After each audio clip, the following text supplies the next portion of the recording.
That is the wrong scene. Let me try that again.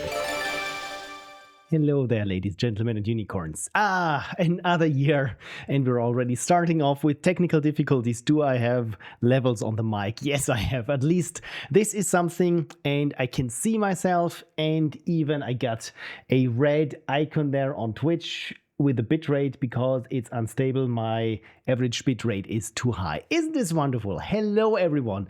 Thank you so much for dropping by. And Lady Mistleaf, congratulations on winning the pop quiz, well ahead of Frank, who had all the questions answered correctly, but just 5 out of, it was, I think, 16 in the end.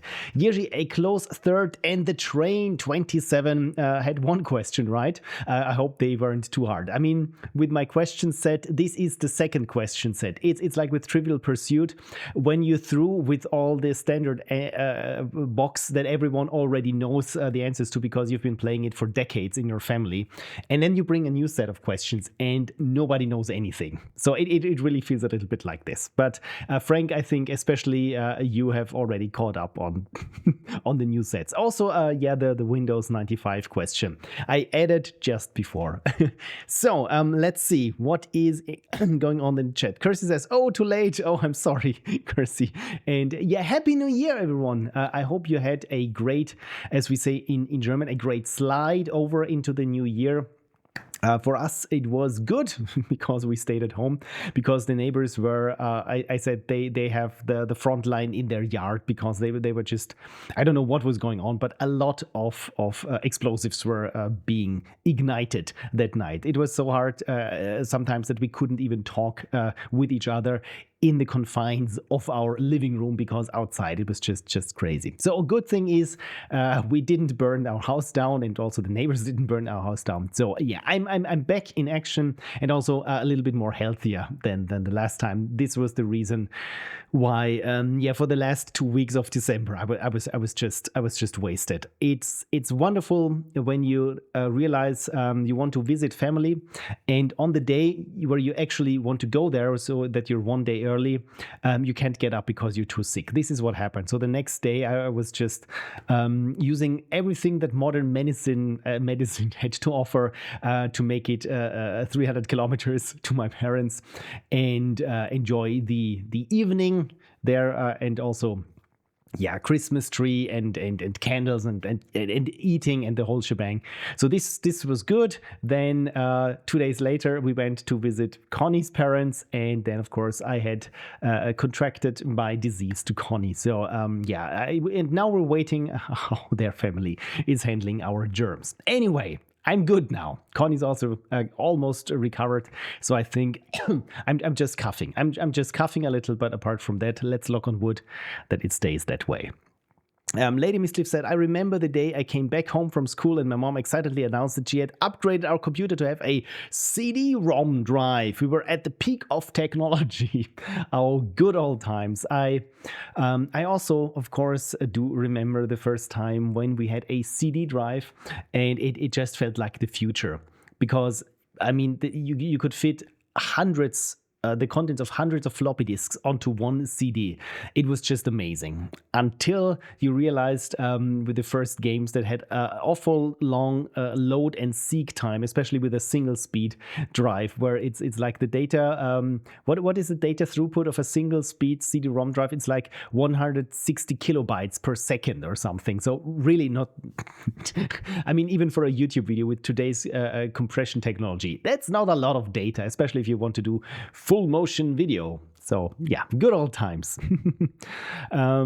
Oh, Frank reached a watch streak. Thank you, Frank, for making the time that you still, I think you said you can be here for the first half hour, which already is past. So I'm very grateful that you still managed to drop by and share your amazing watch streak of 20 streams that you streaked in your watch streak. Thank you so much. I raise my clear tea, my crystal tea in your honor. Thank you, Frank, for being a stalwart supporter of this very random channel.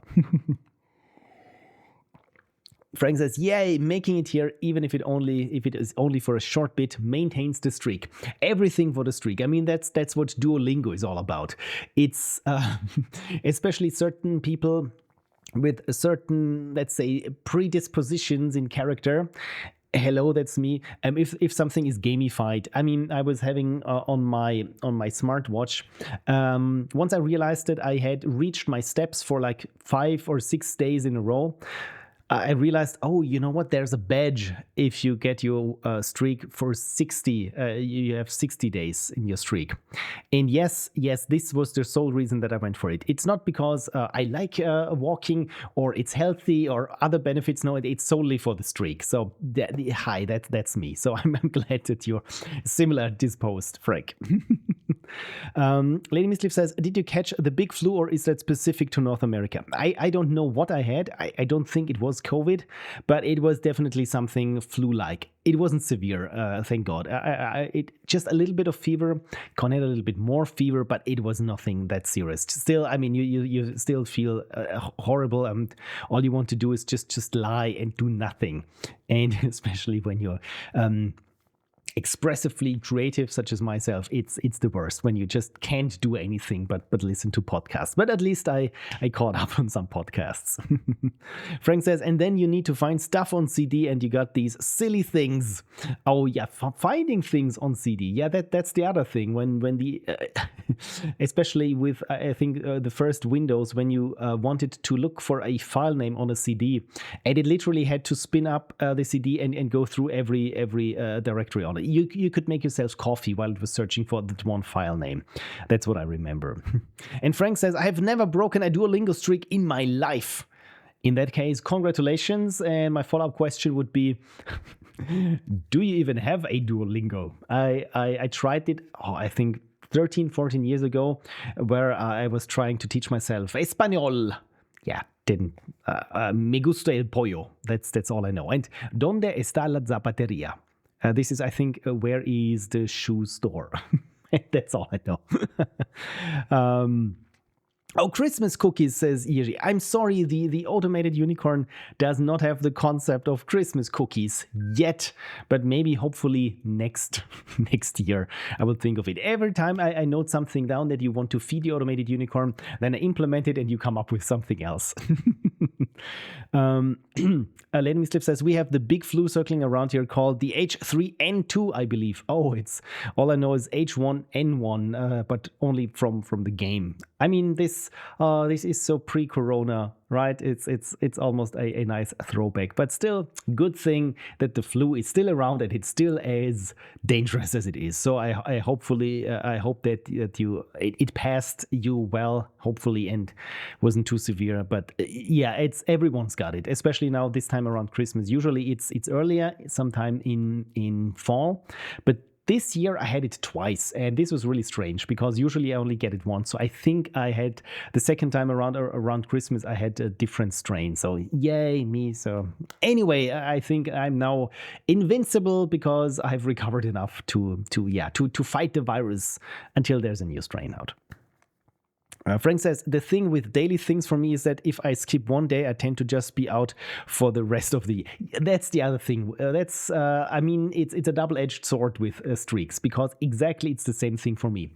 Once I had reached my 60-day streak and got my achievement little badge icon there, I think there you could repeat this like 3 or 5 times or something, and every time you get points and badge and a pat on the back.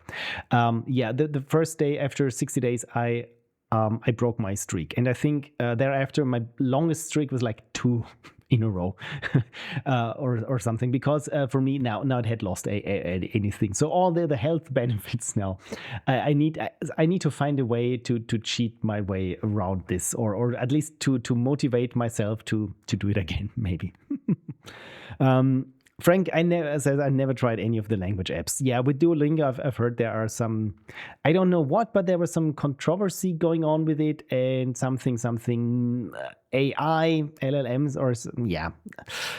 Again, with Duolingo, they were also known to do this entire guilt trip, not a drip, and also try to guilt you into you might be losing your streak and you already have like 386 days or something. So I mean, again, if you want to learn a language, some people benefit from this subtle nudging. For us, it's a little bit too invasive. So I don't know what happened. It's just something Duolingo.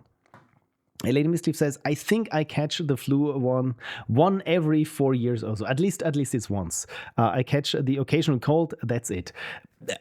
I think that's more than enough.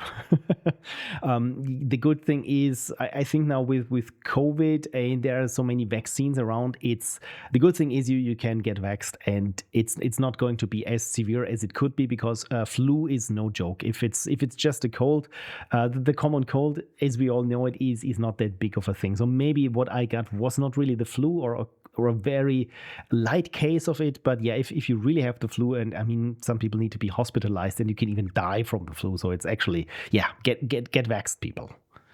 And Andrew JK is here, and they say, Happy New Year. Yes, Happy New Year, everyone. I'm not sure if I said it. I think I said it twice. So yes, Happy New Year.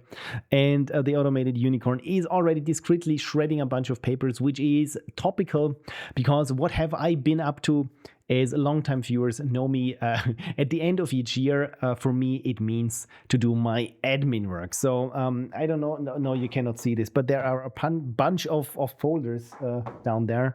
So I'm usually, I do once a month my admin day, where I file everything, do the paperwork, and then put everything into my spreadsheet, all the expenses and so on. And yeah, I rarely do this because it's a lot of work. So my admin day, usually I just keep pushing it until I cannot push it any further, which means at the end of the year I have my admin week. So this is what I'm currently in, and it's been now today it's the third day of just going through papers. And good thing is that I'm closing in, but it's like when you go through your email inbox of things that you said, yeah, I need to print this, I need to file this, so I just keep it in my inbox that I don't lose it.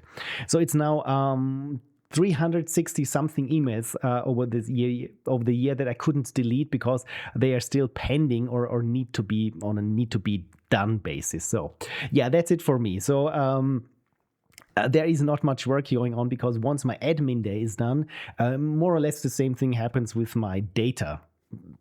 I produce a lot of data over the years, and I have also my setup and my workflow of uploading everything onto tapes, the good old LTO tapes. So this is, corporate a great backup. Yeah, essentially, I mean, with tapes, the good thing is you have it on a physical tape, and it's not something that's like optical, like with CD-ROMs, which I also did years ago, until I realized that I opened the case and it was just dust and glitter. All my data was like tears in rain. So this is why I have currently now my LTO setup. And again, this means to sort all my projects. I mean, for the most part, they're already in order, but still, I mean, yeah, just go through everything, make sure I don't miss anything.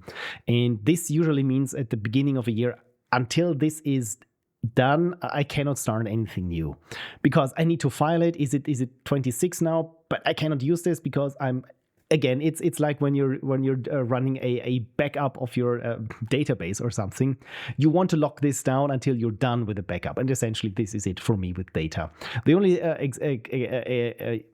exceptions, that's the word, to this is the weekly streams. So yes, I'm planning to do weekly streams again. So next week is going to be on Sunday, and hopefully I will have already my ducks in a row, so to speak, for the most part. Right. Then Lady Misliff says, I don't get flu shots. I hate needles, and I know I can fight off the flu myself for the few times I get it. At least you know that. But for me, I didn't get vaxxed this year because I was I was sick when I wanted to get my shot, and then they were out of. You couldn't get a date anymore, and then they were out of. Yeah, it's complicated, but hopefully, I'm somewhat immune now, at least for this year's strain or last year's strain. So we will see how it goes. I'm not anti-vaxxers, Lane Misleaf. I did get my 2 COVID shots, but I hate needles. Yeah, I totally get it with the needles. I cannot look at it when someone pokes the needle into my arm. I have to look away. I don't know why it doesn't sting as much when you're not looking right at it. Oh. The legendary backups. Oh, Kersey, you already know it, right? Yeah, I tried to keep it short, but I have, as many of you know, I have my I think it's now 26 pages of personal documentation of checklists and everything, so that I do not forget anything. And yeah, I'm one of these people who run their own media wiki. Essentially, it's personal. It's not local. I mean, it's still stored on the cloud. At least I know on my ISP provider.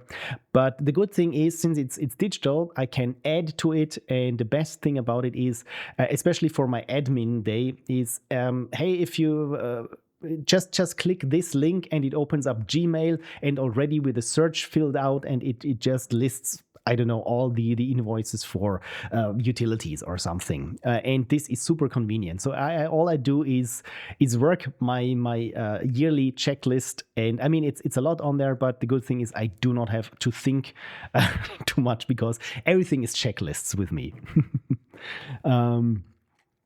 Just to clarify that, Lady Miss Leafy, I'm not against the flu shot. I know it helps people. Yeah, all good. I think I got this. Yeah. Frank says, I definitely wanted all the shots this year after having been out for 2 weeks in May. Yeah, once the same thing with me and COVID was, yeah, once you got it. I mean, I got COVID once I already had the shots, and it was horrible. So this is why I thought, yeah, if anything else like the proper flu or something is around, I do not want to suffer through this again. Yeah, that's the thing. And the train says, Happy New Year. It's been a while since I've caught up to you. Hope you settled nicely into the new home. Thank you so much. And yes, I have. And yeah, with new years and new beginnings, I mean, many people have New Year's resolution. The running joke is my New Year's resolution is 1920 by 1080 or something. Or if you're a retro gamer, it's 320 by 200, but stretched to 240. And yeah, I personally do not have any specific resolutions. Well, one is I stopped picking with tweezers the gray hairs in my beard that I'm getting.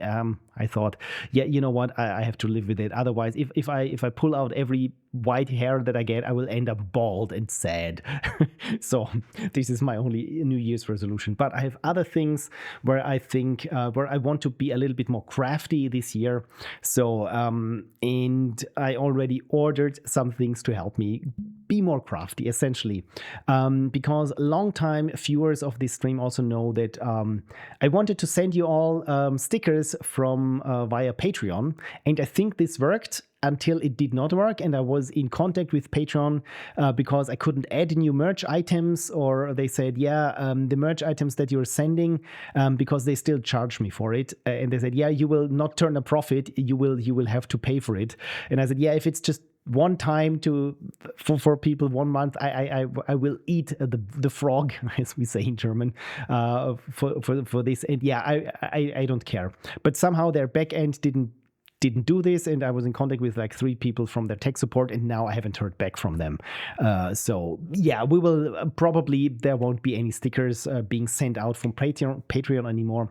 And I did the math, and this is never good on one hand because I'm not very good at it, and the other hand is you usually realize how much you're being overcharged for certain things. And with Patreon, pretty much with any fulfillment provider service, it feels like you're getting ripped off. You heard me already go to town on Redbubble. There are new developments with Redbubble that are even worse, but I'm not going to get into this just now. Probably at some point it will come up. Anyway, so my resolution is I will just print the stickers myself and cut them out. Today I bought a little cutting machine that can also do engravings. Well, it cannot do engravings, but it can do all sorts of cutouts, and there's even a little hot press that comes with it, so I can do t-shirts with it and just, yeah, apply colorful stickers to things. And yeah, this is my idea, is to just produce the stickers myself, stick them into an envelope and send them to people. So if you're supporting me on Patreon, hopefully there should be a new sticker every year. This is my plan, to have special stickers every year that are just for my Patreon supporters, and they're just some cute things with unicorns and curly brackets. Oh my god, what happened? I just see something pop up here. It's an anonymous gifter. Oh my god. Whoever you are, anonymous gifter, thank you so much. Everyone here is a winner. You're all getting gift subscriptions by Mr. or Mrs. or diverse anonymous gifter. Thank you so much. I raise my clear crystal tea in your honor as always. I want to say it's a tradition, but please do not feel compelled to make this a tradition. I'm eternally grateful that you do and keep just popping in and just cars, or in this case subscriptions for everyone. So again, really thank you for this.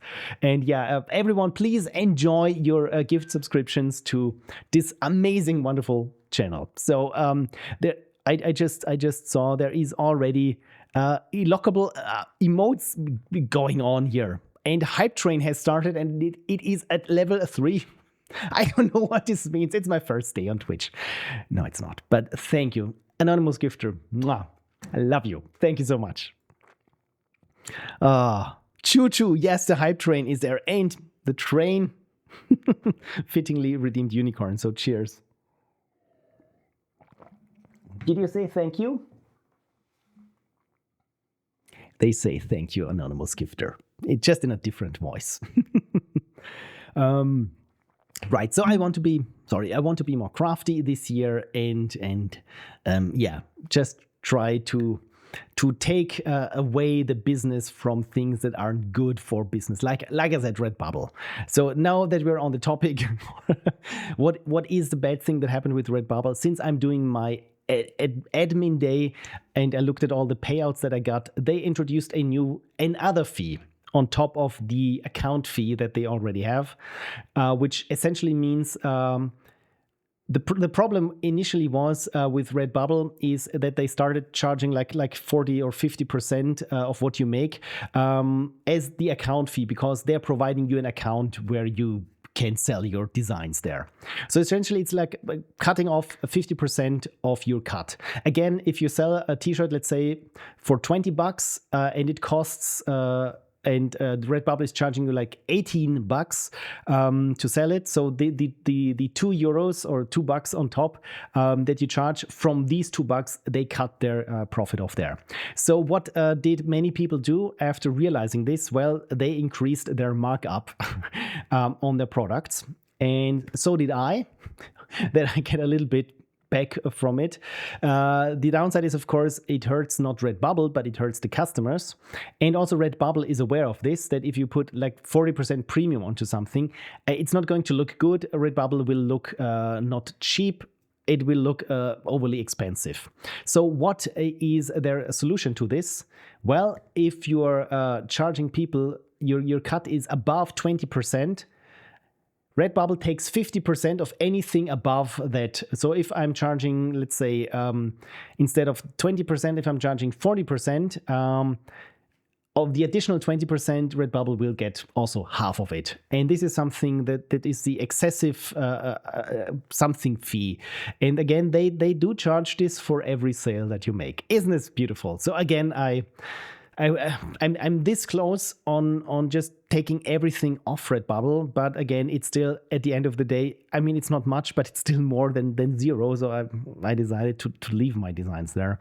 But overall, if you feel inclined to buy one or some of my designs, please go to shop.pixelprophecy.com, because the fulfillment service there is Fourth Wall. It's not Redbubble, and my cut is much better with Fourth Wall. Also, by the way, this design is also a custom one. This is, some of you might know this as the Commodore 10 print program. Essentially, it's just this line of code here. I mean, now it's spread across 2 lines of code, but essentially this produces this random maze here, which is kind of cool. So I thought I like the design and I wanted to make a t-shirt out of this. But yeah, that's just an aside. Frank says, hopefully nobody breaks the fourth wall. I wonder why they are called like that. Yeah, please don't break it. They're my provider. And I got a hype chest, and I got an epic clip emote apparently from the hype train. So it's a camcorder with a pop-out viewer. So thank you everyone for this absolutely random emote that I will be using a lot, I think. So yeah, please do not break the fourth wall. Just look over there and see if there's something to your liking.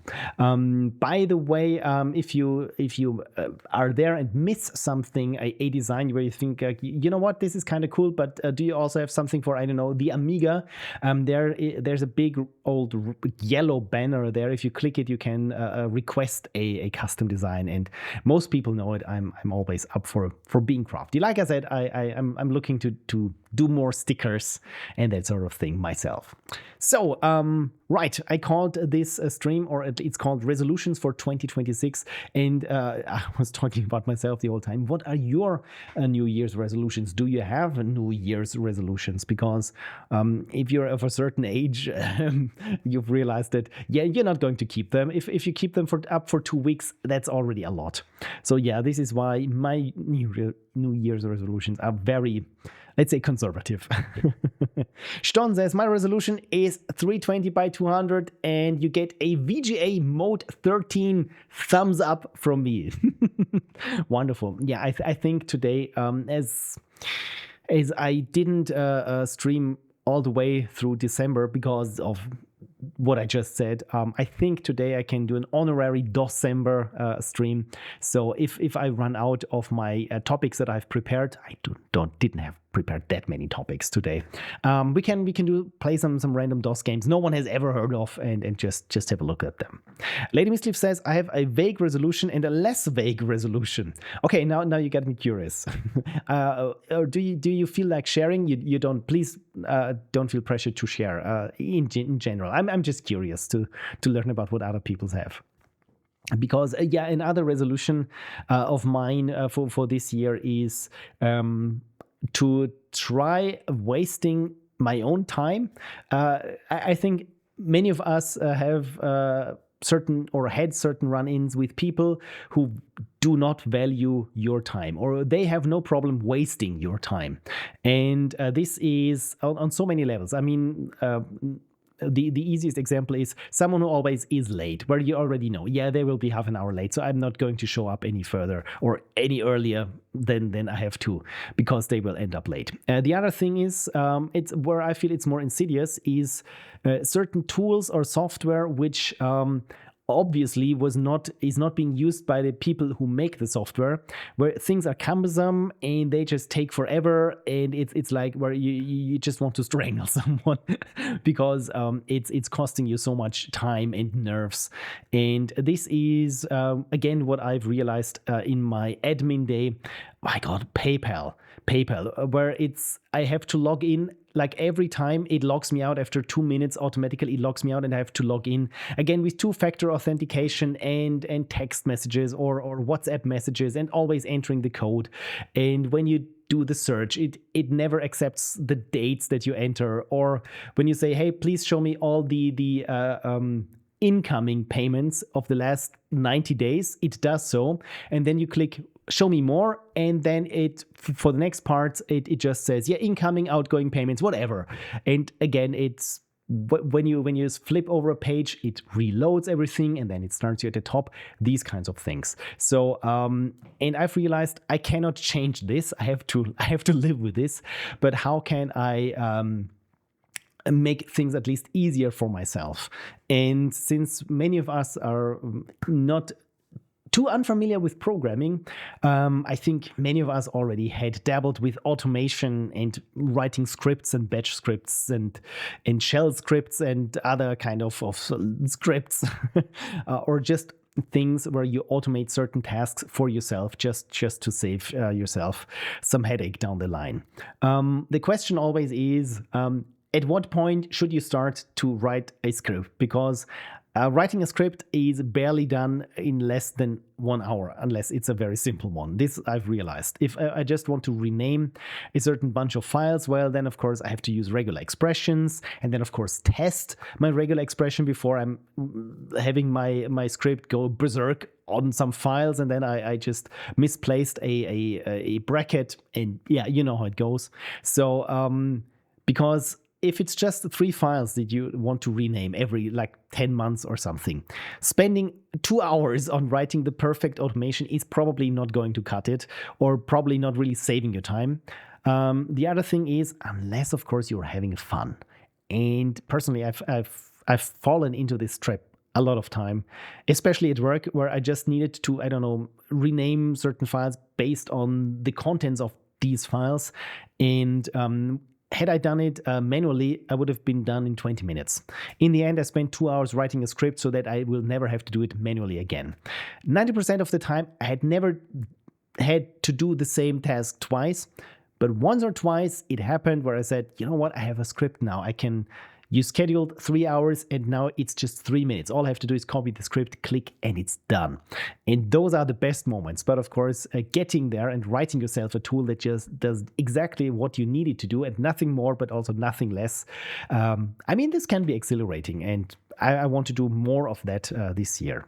So Lady Misleaf said the less vague resolution is to work on my game to hopefully do a demo release sometime this year. Ideally before the Steam Next Fest, but darn, it's early this year.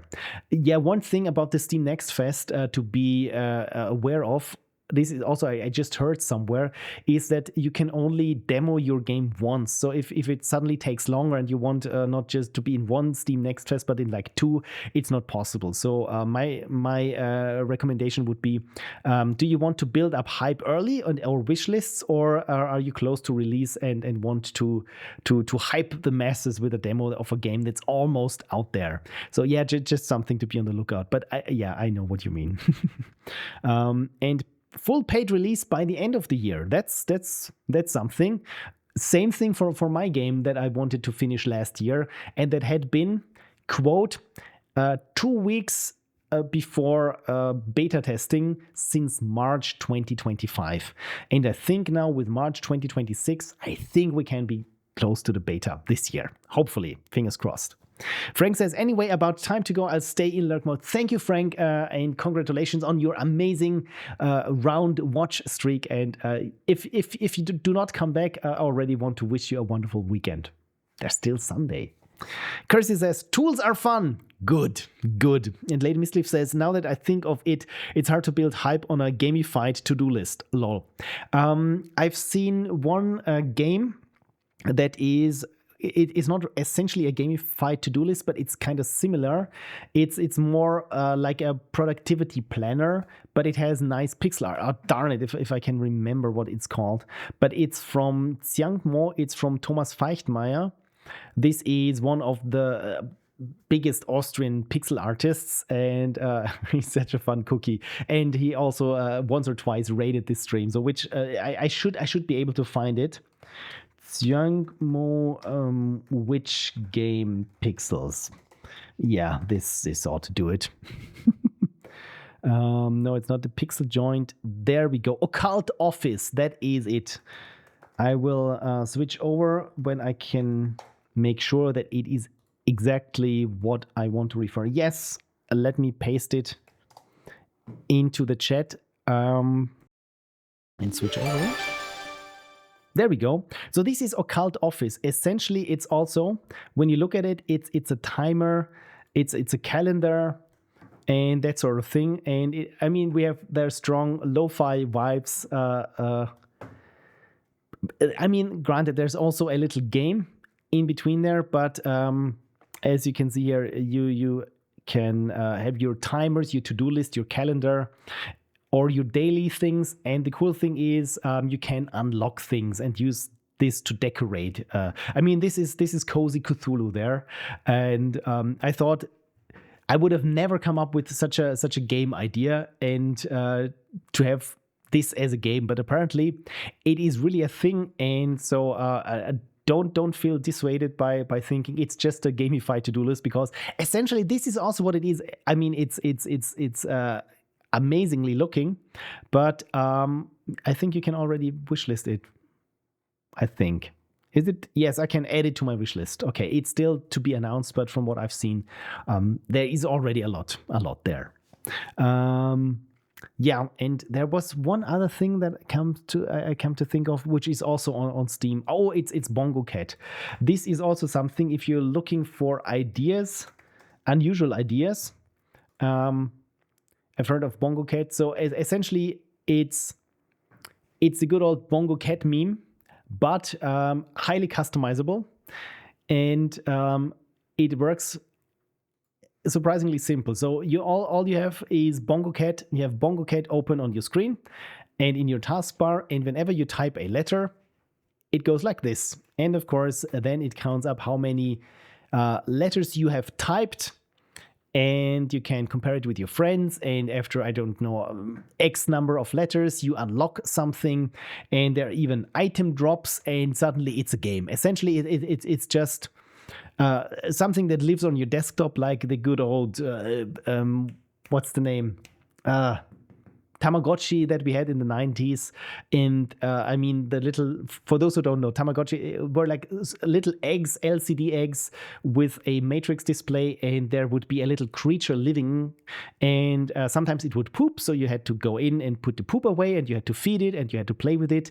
And this was in real time. So every day when you come home from school, you clean up the poop and you feed the thing, and then it would grow and develop certain traits or something. It's from Japan. Everyone had one. Everyone loved it. Everyone's Tamagotchi died. Mine died, I think, after 4 days. But recently, last year, I found a Tamagotchi journal that I kept about, talking about the progress of or how well it was doing, and how much weight it gained, and so on.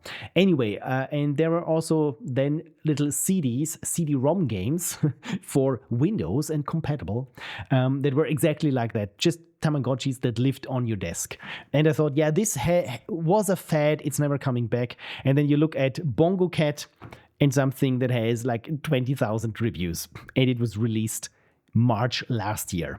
So from 2 German developers. So that's really something. Again, personally, it's not something that I would consider that people might be interested in this. I don't know. Probably not. All that they want are extraction shooters with crafting mechanics and cards or something. No. You never know. So I think that's a good sign that there's a target group for every weird, unusual shit that you want to make. There are people out there who are interested in it. The question is how to reach them. That's, especially nowadays, that's the hardest question, to get visibility. But I have no answer for that. The desktop pets, exactly.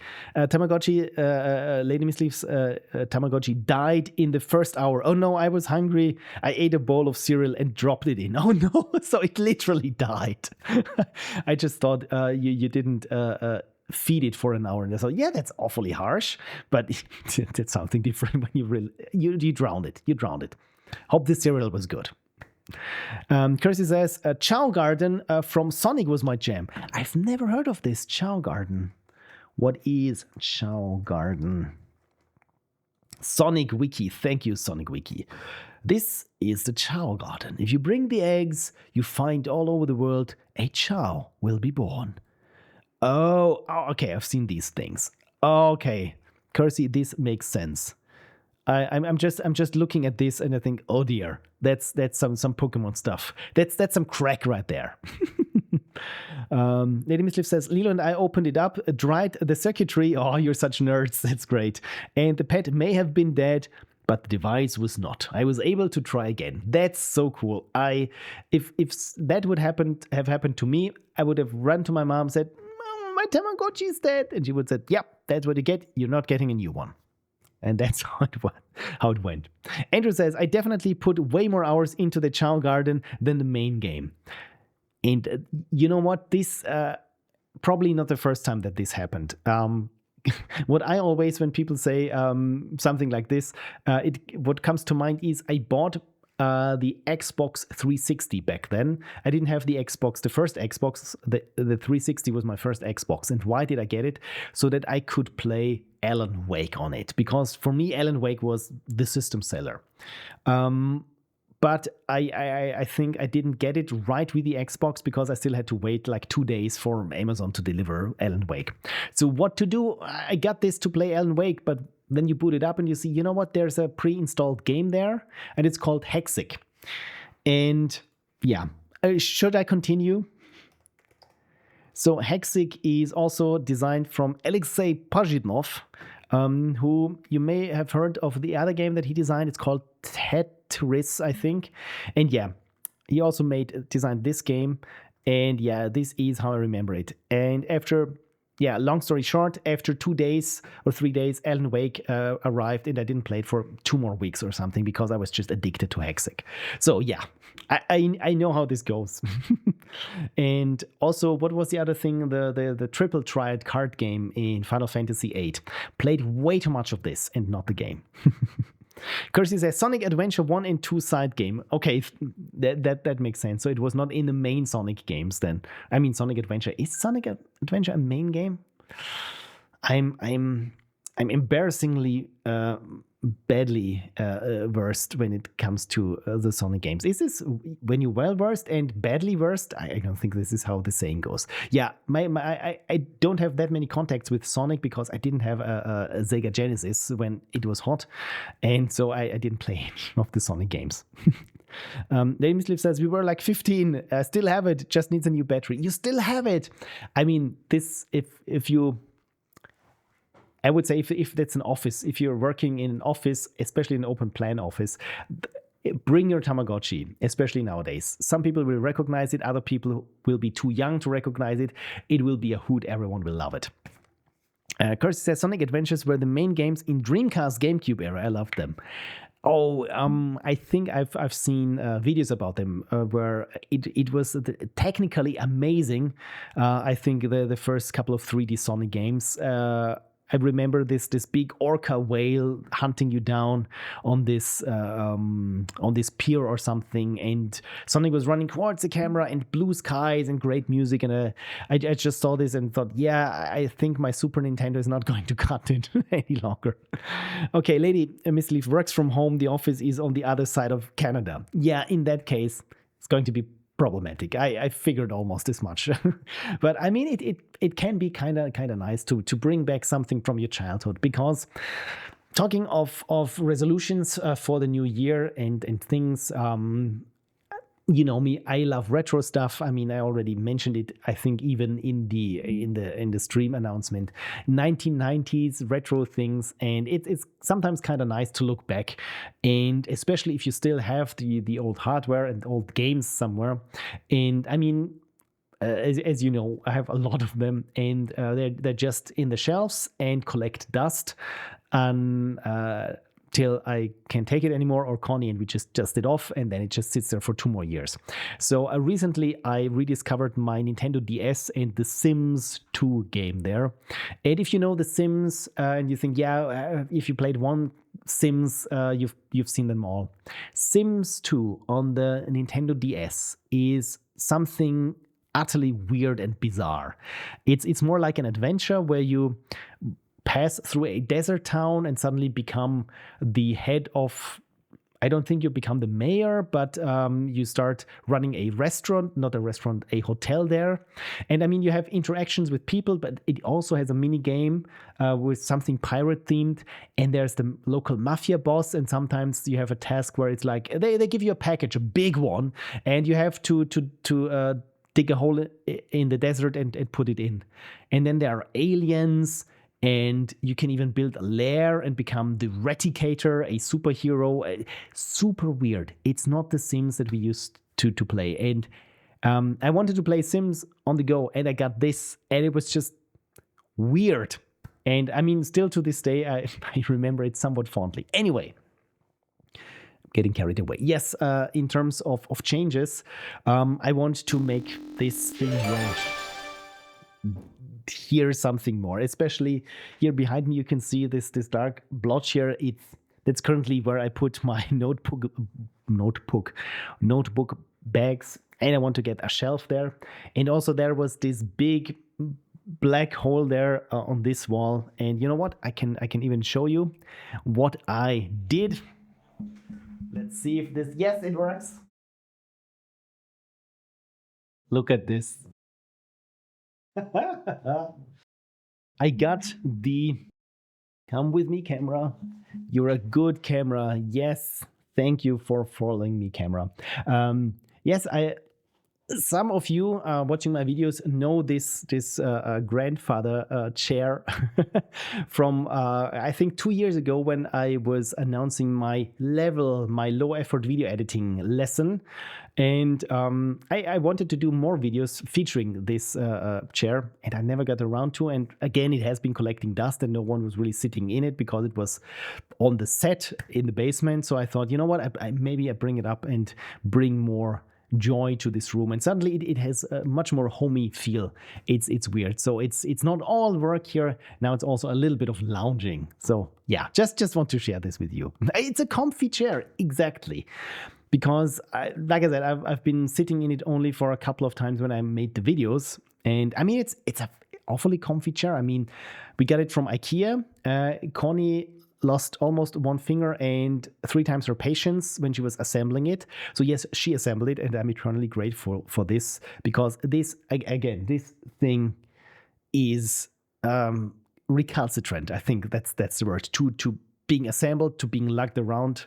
Yeah, just getting this from the basement up here was a project by itself. And it doesn't look like it. It's not even that heavy. It's just bulky and tries to get entangled in pretty much anything, like power cords or the railing of the stairs, or you can't quite get it fitted through the frame of the door. It's a nightmare. Anyway, it's here now, and it's probably going to stay here for a while. And maybe I start with a little end table next to it, put a nice flower on there, or something like this, a fake flower, because I usually forget to water them. But yeah, just make it a little bit more homey here, and make things nice for myself. And I think especially in what's going on nowadays with the world, with everything, you really have to make sure to have this safe harbor for yourself, for your mental health.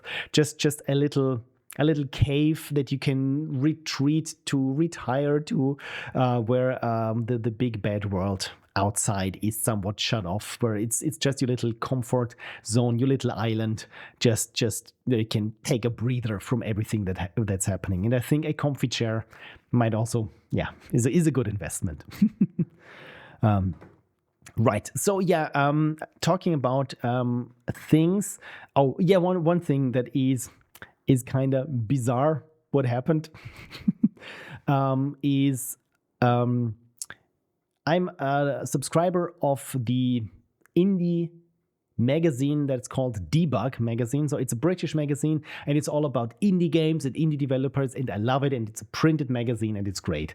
And a couple of months back, they asked people on the socials, hey, just write a short review for a game. And yeah, so I did. I wrote like 2 or 3 lines on the game Signalis. And then a couple of weeks back, I got a reply, and they said, you know what, you're in issue number 12. And I said, cool. And forgot about it. And finally, I received issue number 12 and remembered it, and was browsing through the issue because I wanted to show Connie. And I thought, there is probably just a page where in very fine print, everyone who submitted something on the socials, where it's just a big collections of what people, of their blurbs according to games. So, long story short, apparently it's a 2-page spread, and it's a gorgeous screenshot of this game, and it feels like it's featured. So this is something that I didn't expect. So I tweeted about it. You don't tweet anymore, you post on Blue Sky. So this is what I did. And the funny thing is, I tagged the developer of Signalis, and they retweeted me, and now it's.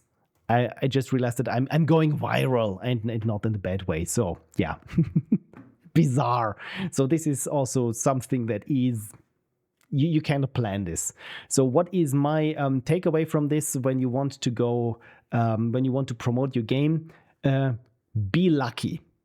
I think if you take this to heart and work hard on just being lucky, then you will succeed. That was my TED Talk, and invoices will be mailed out shortly. Our Lady Miss Liv says, I hate buying greens at the store because they are always in plastic. I'm trying again to grow greens indoors behind my desk, and I can take a break and stare at the greens lovingly. Currently I have 1 basil with 4 tiny leaves. Yeah, of course, if if actual greens survive, of course, they're always better than fake greens. I know from myself, the greens that I get on the plants, they look best when they are in my shopping cart, in the actual shopping cart. Even if they have been in a dimly lit warehouse with people just yanking at their leaves, once they are in this room, they will die, and it's not pretty because I tend to forget. I tend to not give them enough light or light at the wrong time of day. So this is why for convenience reasons I have resorted to everything is plastic. Isn't that fantastic? But if you can, of course, it's always nicer to have actual real greens because this connection to nature, I mean, touch grass, bro. It's that sort of thing. So for me, it's fake grass. How to promote your game? Get Phil to write a blurb? Probably. I mean, the game Signalis was. I'm riding the coattails of the success of Signalis, not the other way around. But thank you, I take it. I also joke that if you want to hire me to write reviews like this one, please get in contact. I can write reviews in 280 characters or less. Probably I cannot. I'm also working on the video about my experience making a DOS game and also the failure of making a DOS game. And I wanted to keep it very short and terse and just line out what I tried, what I did, how it worked, how I set up my dev environment. And in the end, yesterday I worked 4 hours on it just to read it through and add some notes and little changes there. So I'm a bit afraid that it's going to be massive. So I cannot probably, I'm trying hard to keep myself short. I don't think that I can. Okay, Lady Miss Leaf says, I gotta get going. Have a good stream and better new year. Yes, thank you. Same to you, minus the stream part, but have a wonderful weekend then. Right, yes, about this is what I've planned for today.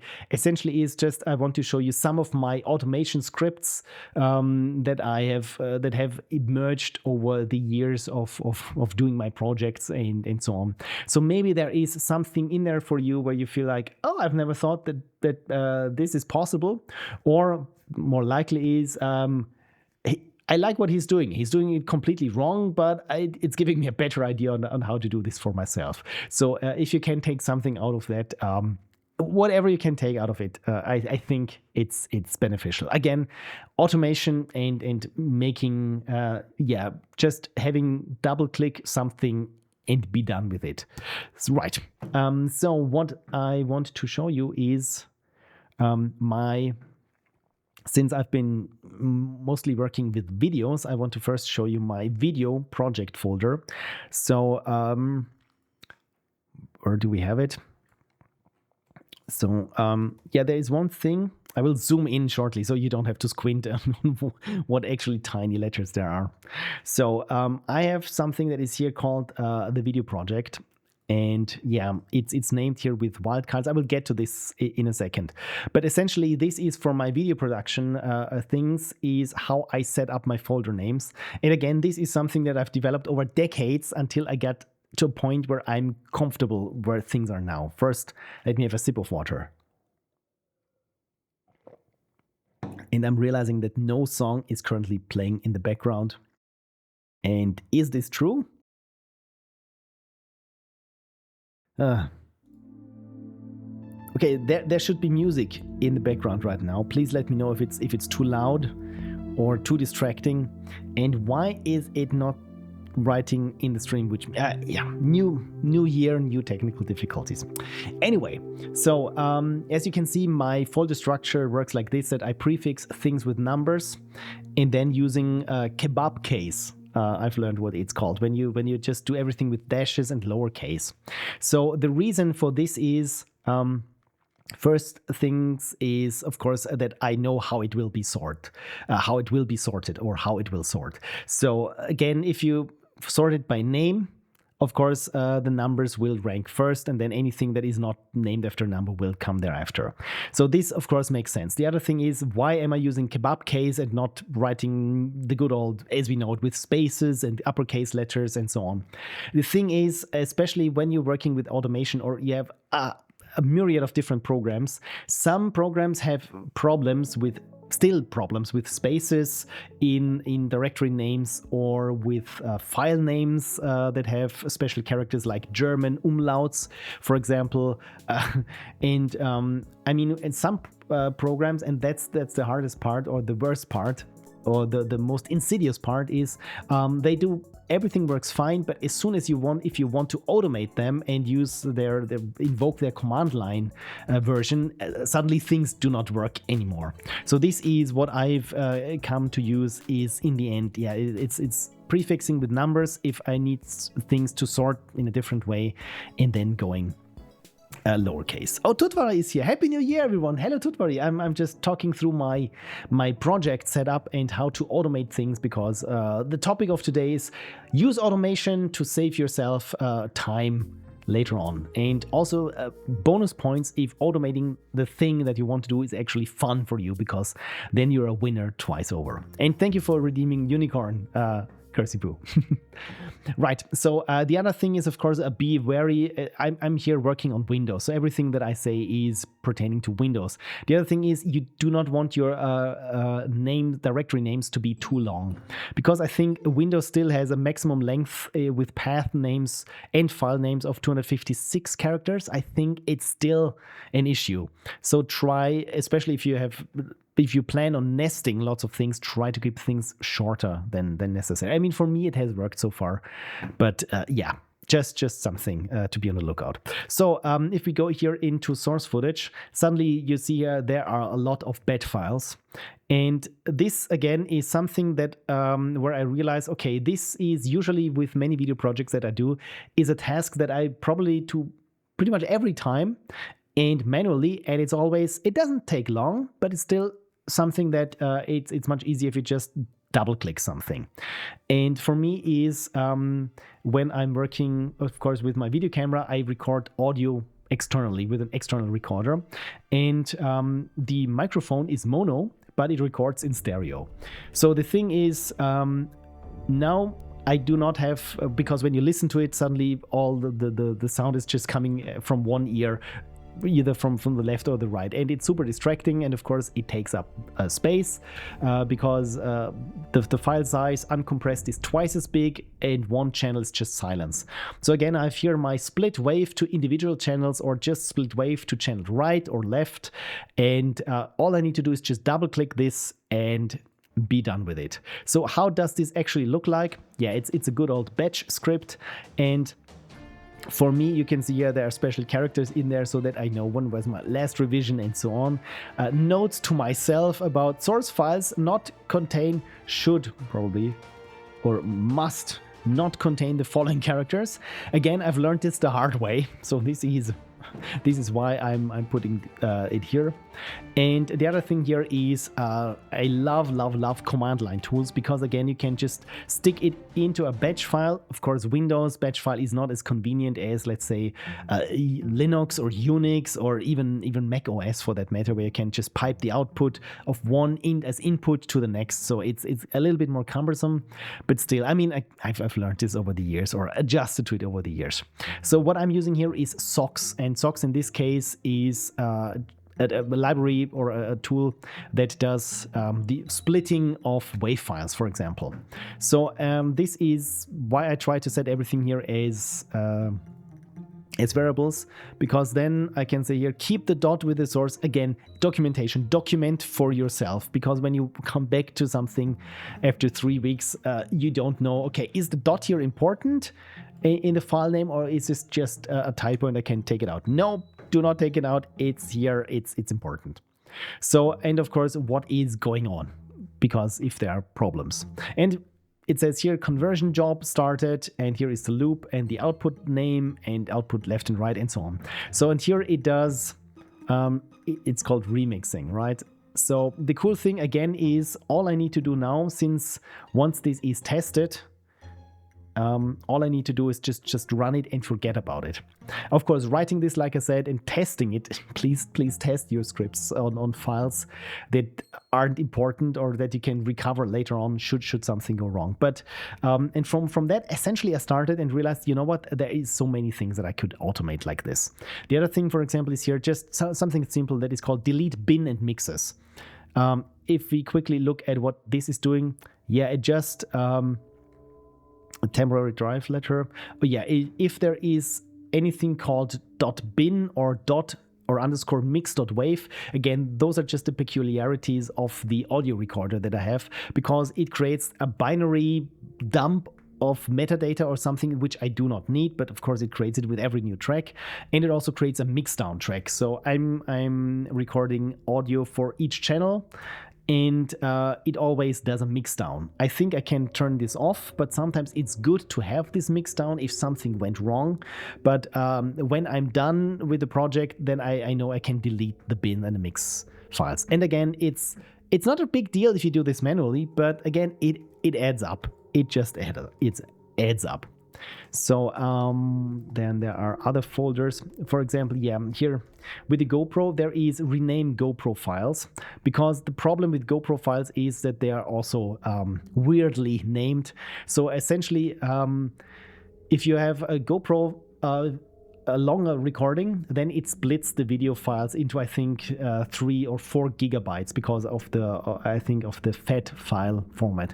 So so you will have, let's say you start video number 12, and then you, instead of having video 12 chapter 1, video 12 chapter 2, video 12 chapter 3, it will go chapter 1 of video 12. And of course, if you have video 13 or video 1 through 30, all the first chapters will sort first, then the second chapters will... I do not know who came up with this. Again, this is what I talked about before, is that some people do not value your time when you're using something. So what was my relief to this, or my solution, is to write this GoPro renamer. And again, this is when I said just batch scripts, you should be fine, or PowerShell scripts. At a certain point, especially when you're having fun, you go into the deep end. And this is this GoPro renamer. I think I've already talked about it. Oh, I think, yeah, you can even get the GoPro renamer. If you head over to pixelprophecy.com/stuff, and there under tools, there is the GoPro file renamer. And again, it's a command line tool. So when you launch it, it launches with this cute little ASCII art, which you can see that I was having fun with it. And it brings out what files it is finding, how they are named, and how it's going to change the file names. And again, this was born out of the frustration of, why can't I set this with GoPro? Why do they have their naming convention this backwards? And why is there no setting to avoid this? Because like I said, I mean, I am having fun doing this, but I would also have a little bit more fun if it were just an option to have the naming convention to something that I would like, or just have the video name first and then the chapter information. It's that simple. Anyway, so this is where I started going off the deep end. And one thing that you know me is that, of course, I keep tinkering with these things. So and when I showed you here my video project, and I said it starts here with a wild card that is $_project . And then we have, for example, here the text file is called similarly. Or when we hit to setups Premiere, it's also called project_edit something. And when you open this up, can I open this with Notepad++? No, I cannot, because it's zipped. But if you unzip it, you can, the Premiere edit is actually an XML file. So why am I saying this? Why am I making you aware of this strange thing? Because you can see here it's in something that is called Pixel Project, and I think I've already showed you this. Because Pixel Project essentially is a tool to create this kind of folder structure. Essentially, it's not creating this kind of folder structure. It's using a folder structure like it, with all the files that are contained within, as a template, and then does string replacements and copies it somewhere. In this case, project is the project name that will get replaced with whatever you set here in Pixel Project. So and this is how I organize my video files or my video project, is I can set here my date code, the video number, and then my production code, and then I just say it's Ludum 59 or something, and you can see here this is the project name compound, and you see here you recognize here the same token. I have a bunch of more tokens that can also be exchanged for the date code, the project number, and so on. And what is happening here is that these tokens are also being replaced inside Premiere projects and so on. And I can even relink assets to the target, because otherwise Premiere would always link back to the source, the template folder. So again, this took me a week. And how much time has it saved me? Well, probably about half an hour of reconnecting things whenever I create a new project in the end. Was it worth it? Definitely yes. Because now with this, I know that I've written everything myself. So if there is a bug, I know that I can fix it, and especially who's responsible for this bug.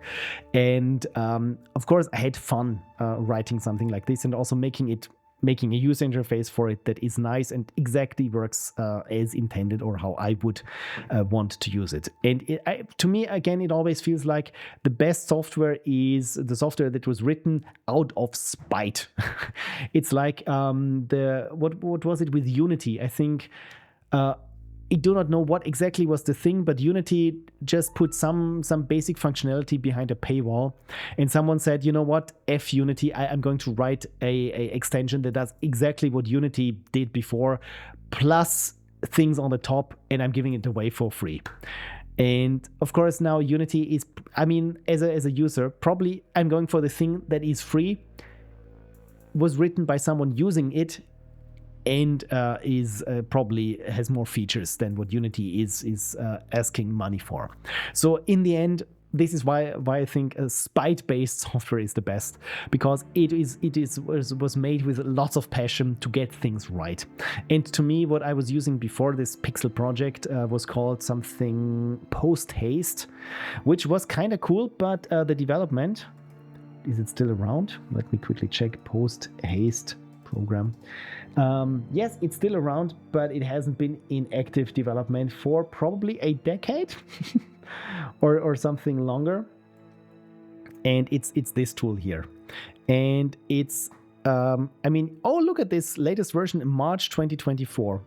But yeah, the more I worked with it, the less I was happy with it, because you can see here, you can even specify your own parameters and customization and so on.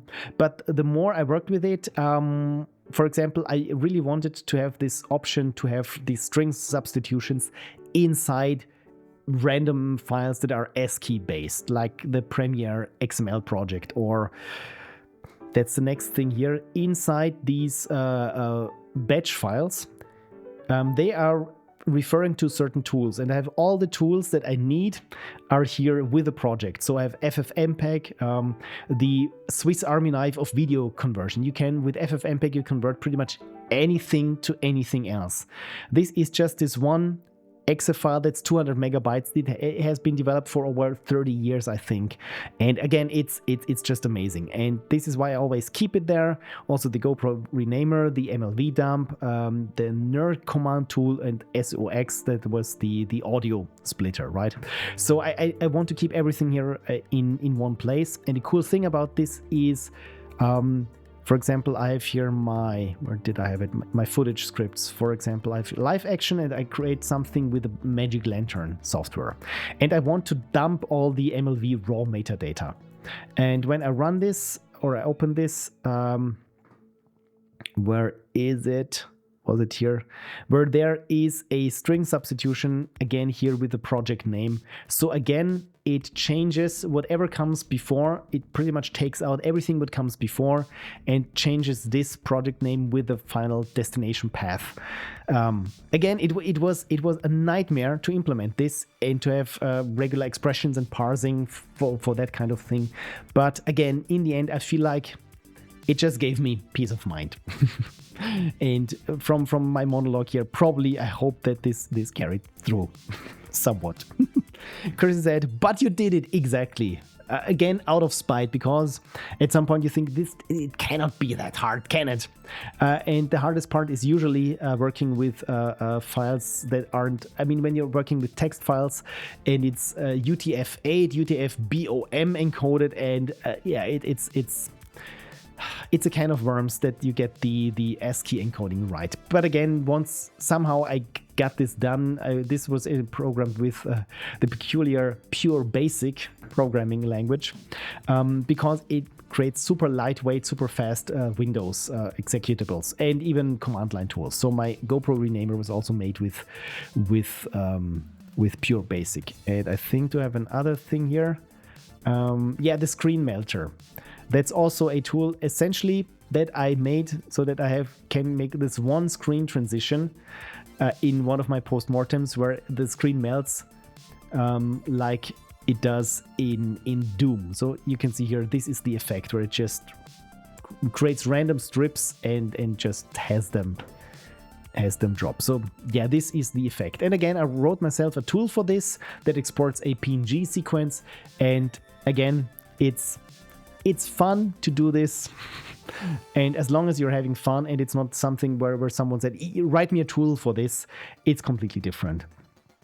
And this is why I enjoy Pure Basic, despite it being an old language. It has certain feelings of Pascal in terms of I start with if and stop with end if. It's a bit like with Pascal, where instead of curly brackets, you say begin and end. And every assignment in Pascal is not the equal sign, but it's colon equals sign. And the compiler will complain if you forget it once. And with Pure Basic, it feels a little bit like this. Or for example, if you do an if check on if A equals B, usually you do the 2 equal sign to do a logical comparison. In Pure Basic, you have 1 equal sign. And I think it's just bad style, but still. If you know it, it's all good. But still, it's again something that I've been using for decades now. So there is, my point is, there is no shame in using old software or old tools. If it gets the job done for what you need it to be, it's the right thing. Of course, in the long run, maintainability might become an issue, but I mean, if you make an informed decision and think, yeah, I will rewrite this in 5 years anyway, so it's all fine. And then you will still be using it in 10 years. And as long as it works, you're fine. Because premature porting, this is also something that bit me in the ass, where I tried, you know what? I'm starting to learn C. Maybe I can just dump whatever I have into C and be done with it, and it's going to be a proper programming language. Yeah, C is a proper programming language. It's much different than BASIC. Who would have thought? So again, BASIC, it might not be, it might not run as fast as if it were programmed in C, but really the 2 seconds whenever I create a folder, if it's faster by 2 seconds or 1 second, yeah, it's not going to make a difference. Of course, it's something else if something needs to run 60 times a second. Of course, then there's a difference. So this was it there for my projects. But of course, there are other things. Even when you're not working with game development, or in my case, video production, where you deal with lots of files. Again, in my admin day, usually what I come across are certain many portals where you can download your invoices for the year. And what comes out of it is PDF files, when you're lucky, that were created from some blobs that have like UUIDs as names, or everything is just called invoice 1, invoice 2, invoice 3, and so on. So I can't have something like this. I want everything to be sorted by date first, and then by usually the invoice number, and maybe even the name of the service. Because in the end, if you find a plain file somewhere and it's just called invoice 17, of course, I have to click it open and figure out, okay, the invoice to what, from when, where does this need to go? So this is why I think you got the picture of me now. I try to be pretty structured, and it's always a fight against windmills. But anyway, so, and also for doing exactly things like this, I have a batch script that sits in the destination files of my of certain invoices. In this case, I'm using the regex renamer, and again, it's a command line tool. I think it was written in Perl, but essentially what you can do is you just call it and you say, hey, with every PDF file here, if it's named Rechnung underscore, which means invoice in German underscore, and then you have first the month and then the year. I mean, who does that? And then a random string. What my replacement or my substitution is, it puts the year first, a dash, then it puts a month, the month number there, then it says Rechnung or invoice, and then it puts the third group. In this case, it's whatever comes after. In this particular case, it's the invoice number. And with that, again, if you rename this every time you download a PDF, and I mean, doing this for the entire year, it's still, I mean, it's 12 files. And whenever you download something, it doesn't take long, like 3 seconds. Maybe you mistype 5 seconds. Oh, you made another mistake, maybe 10 seconds. So it's probably a couple of minutes in the end. It will add up. That's what I've realized. And again, it's this peace of mind. I just download everything from this website. I don't care what it's called. In the end, I know when I run this regex replacer, it will look correct.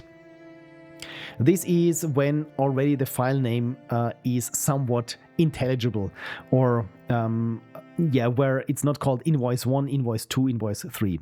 Because for those cases, I also have here a renamer, and this looks, when I zoom out, this looks a little bit more than this. It has certain intricacies going on, and essentially what this one is it goes into the file contents and looks at certain occasions. So first, Cursibu said, C being proper, I guess, depends on your perspective. I mean, I come from a quick basic JavaScript and game maker language, so C seems to me pretty proper. Cursibu says, not the first choice for a lot of tasks. Yeah, I always thought C is the lingua franca of programming languages. First, do it in C. If you cannot do it in C for some reason, like maybe then look into Prolog or Lisp or something. So this is what my perspective is. Of course, nowadays there are much more programming languages that are more suited to certain tasks. It's like when I say, yeah, I want to edit my my motion picture and I want to edit it in Photoshop. And of course you can do this. You can do the color grading of your motion picture on each single frame in Photoshop. But it's not going to be the most efficient way. It's probably easier to do this in Premiere or something else that combines all your individual frames into a clip onto a timeline, where it's much easier to do this. But theoretically, it's possible that you can edit everything in Photoshop. And I think with C, it's kind of the same, where I feel like C is suited to certain more low-level tasks much better than where you think, you know what, I'm going to write myself a Windows extension for, I don't know, DPI scaling, and I'm going to write it in C, in plain C. Yeah, probably not going to work. So my idea with again, I just want to understand C enough that I can read all the pseudocode on Wikipedia. That's most of the time written in C. Anyway, cheers. So, but I want to curiosity, which other language would you choose instead of C, or is it always dependent on the task? Yeah, while you may or may not reply, I just walk you quickly through what is happening here. So in this case, I have here my Redbubble remittances, and they are just named remittanceadvice.pdf. Of course, when you download it, it's remittance advice 1, remittance advice 2, and so on and so forth. So instead, what I want is, I want to look at the contents of the PDF file, because there is, of course, the date and the invoice number, or the remittance date number. And this is, I want to use these strings that are within the file. And I'm doing it pretty, let's say, harebrained, but it works. So what I do is, I have here this command line tool that is PDF to HTML, and it does exactly that. So if your PDF file is not just a plain image because it was scanned or something, chances are that you can create a HTML out of it. Essentially, I mean, PDF is something similar. It's just a hierarchy. You can even have scripts running there, but essentially it's just, yeah, this is a paragraph, this is a header, and so on and so forth. So with that, I can convert my PDF to an HTML. Then I have my RegExTractor. So this is again a custom developed command line tool where many things are hard coded for certain invoices. For example, I think I can quickly show you. If I manage to zoom out, there we go. Where is it? Pure Basic. Oh, Kersey says Python is a good choice for quick scripts. Yeah, personally, I have a distaste for Python, and I don't know why, because it's so powerful, but I don't like it. But the good thing with Python is once it's in the system integrated, you can essentially control many programs if they support it just via Python, which is kind of neat. So yeah, there is already my RegExTractor loaded up here in good old Pure Basic. There we go.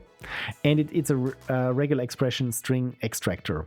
So essentially it does things here for the Energie AG, World for You, Redbubble, and so on. So these are different providers because Energie AG is one of our utilities provider. So those are hard-coded values for their specific format on how they send out invoices, or for my ISP or for Redbubble. So, and from that, essentially what it does is we find a certain string, then we look at the next or the previous int entry, which in this case Rechnungsnummer. Okay, this is the string that says invoice number. So then we look at, okay, what is the next tag, because this probably contains the invoice number, the actual invoice number. And once we have this, then we print it out and we write it to a file.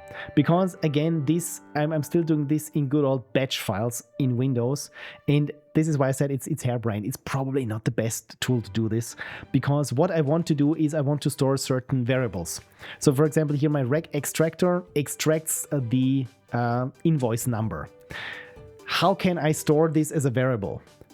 Well, I can't quite, so instead it writes it out to a text file, and the next tool uses the contents of this text file in another batch command, and then when it's done, it deletes all these temporary text files. So it has a certain smell to it, but it works.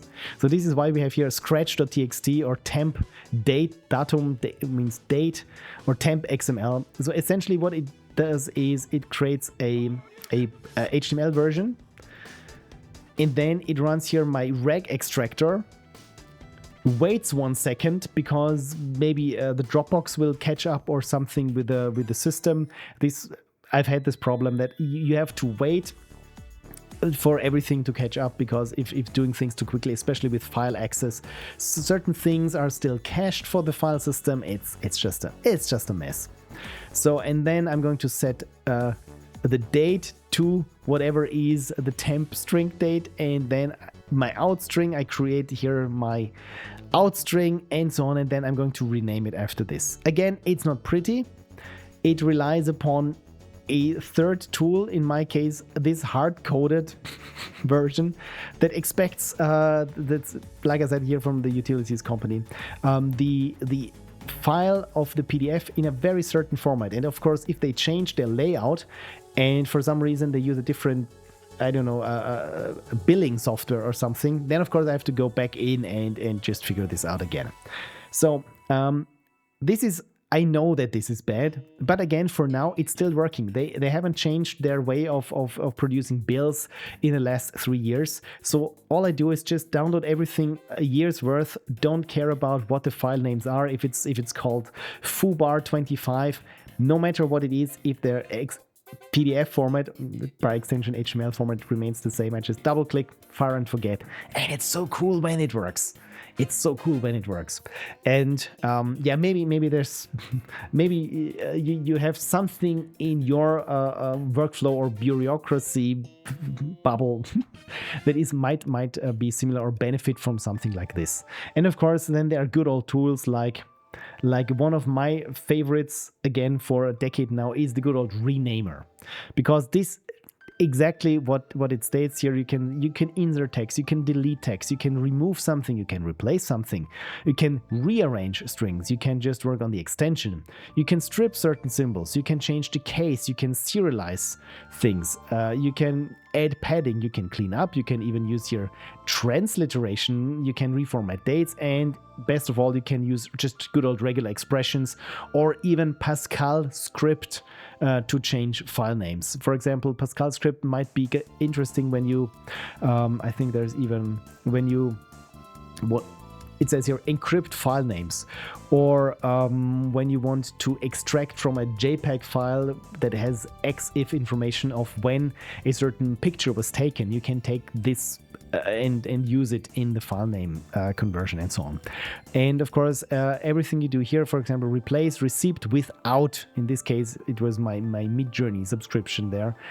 You can essentially just add lots of different rules here and can just move them up and down and around and just shuffle them around. So it's kind of, again, for those who don't need a command line for everything, it's kind of neat and quick. So again, there are so many tools that I've collected over the years, and I just wanted to share with you some of that. And of course, yeah, there's again this pixel project there that even has here. I love it when something pops up and has a little console window. Ston says, honestly, it works is a criterion that trumps all others.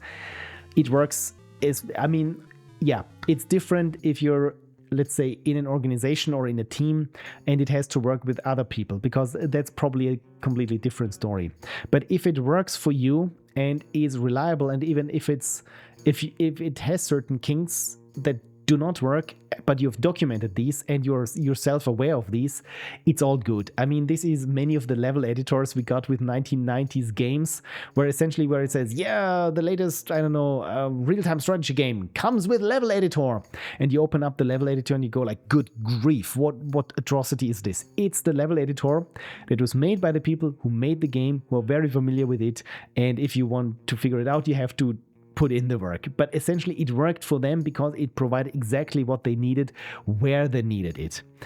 I mean, that's not always the case, of course. I think many tool programmers or people who have to interact with tool programmers, I mean, there's certain friction going on. But again, if it's just for you and it works and you know the shortcomings, you're done with it. And it's if it saves you time, and again, it was fun making it, at least to a certain degree, then it was time well spent. Because this is usually the joke is, why spend 10 minutes manually renaming files when you can spend 1 hour to automate it, that it goes within 1 second. And yes, of course, when you look at it from the outside and just do the tabulation of how much time was spent on the actual task. But in the end, it never works like this. The older I get, the more I realize it. When you just look, okay, this person needed 2 minutes to rename the files manually, and this person needed half an hour to write a script. The thing is, when I have a very similar case, the next time, then I can just copy my script, change certain things, and suddenly I'm much faster than the other person.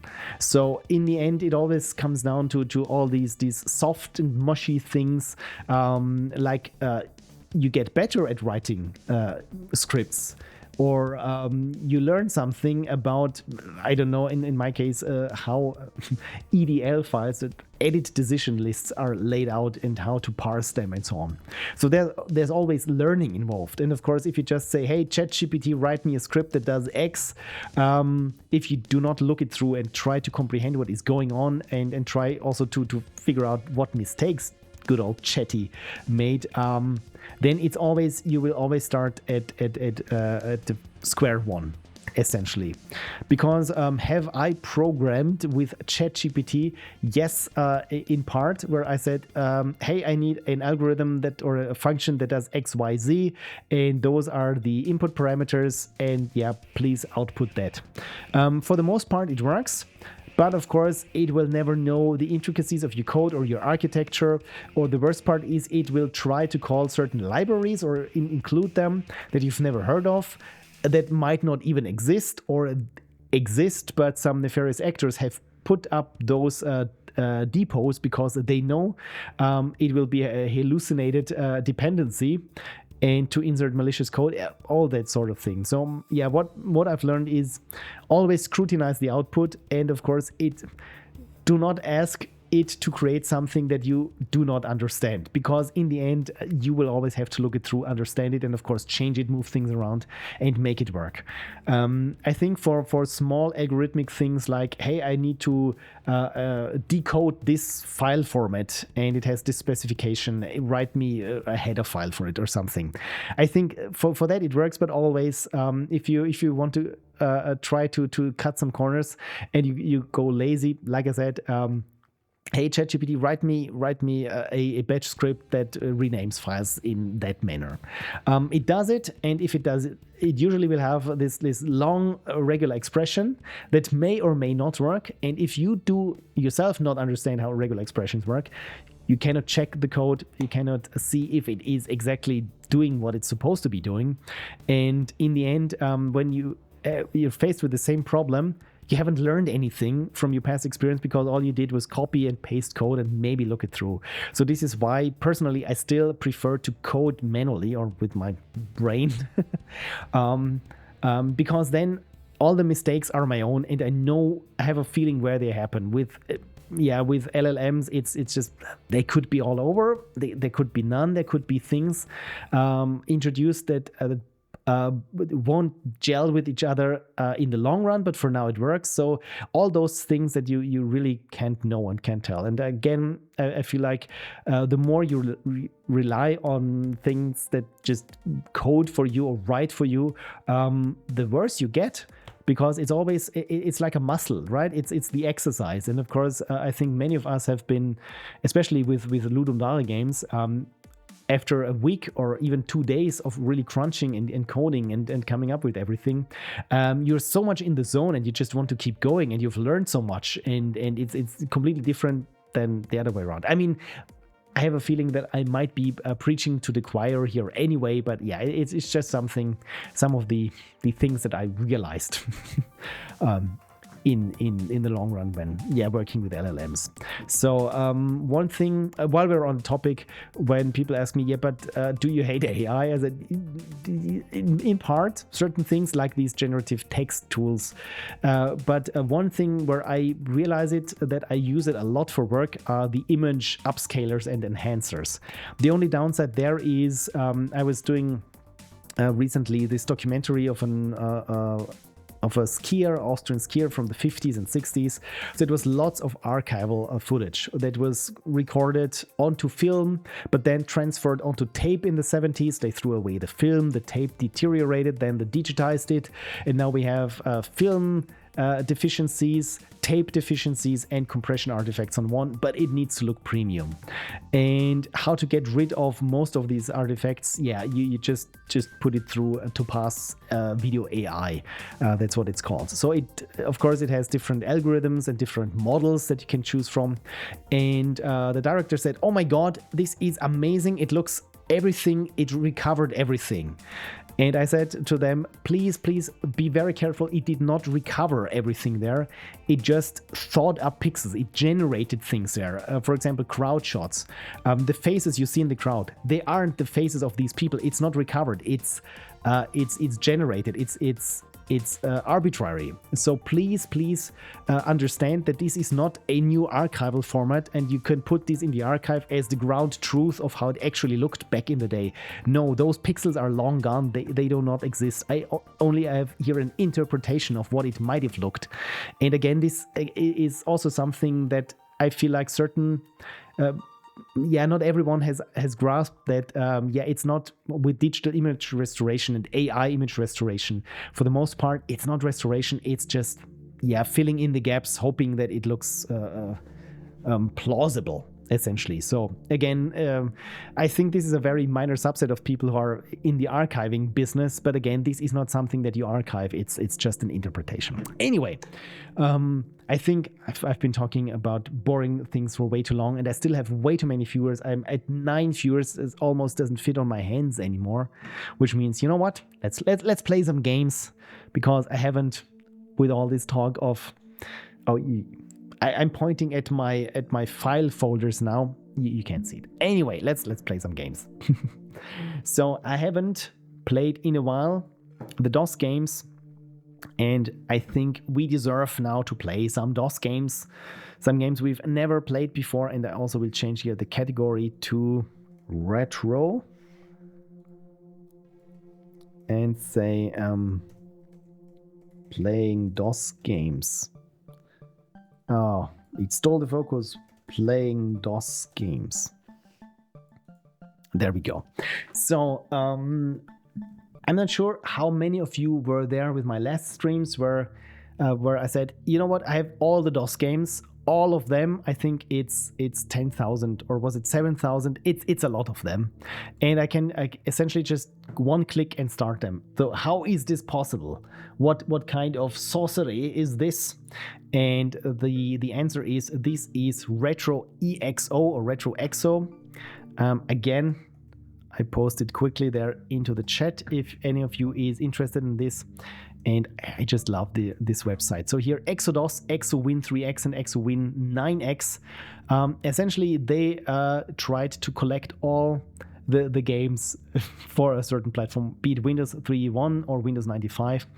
And yeah, it comes with this launch box. Essentially, you just say, please install it and please run it, and it works. I mean, everything that I've played, I didn't have to have fuds with DOSBox and try out configurations. It just works out of the box. And I always also say the only downside of this is that the full release is 638 gigabytes, and that is zipped. So once you unzip it, it's like 800 gigabytes.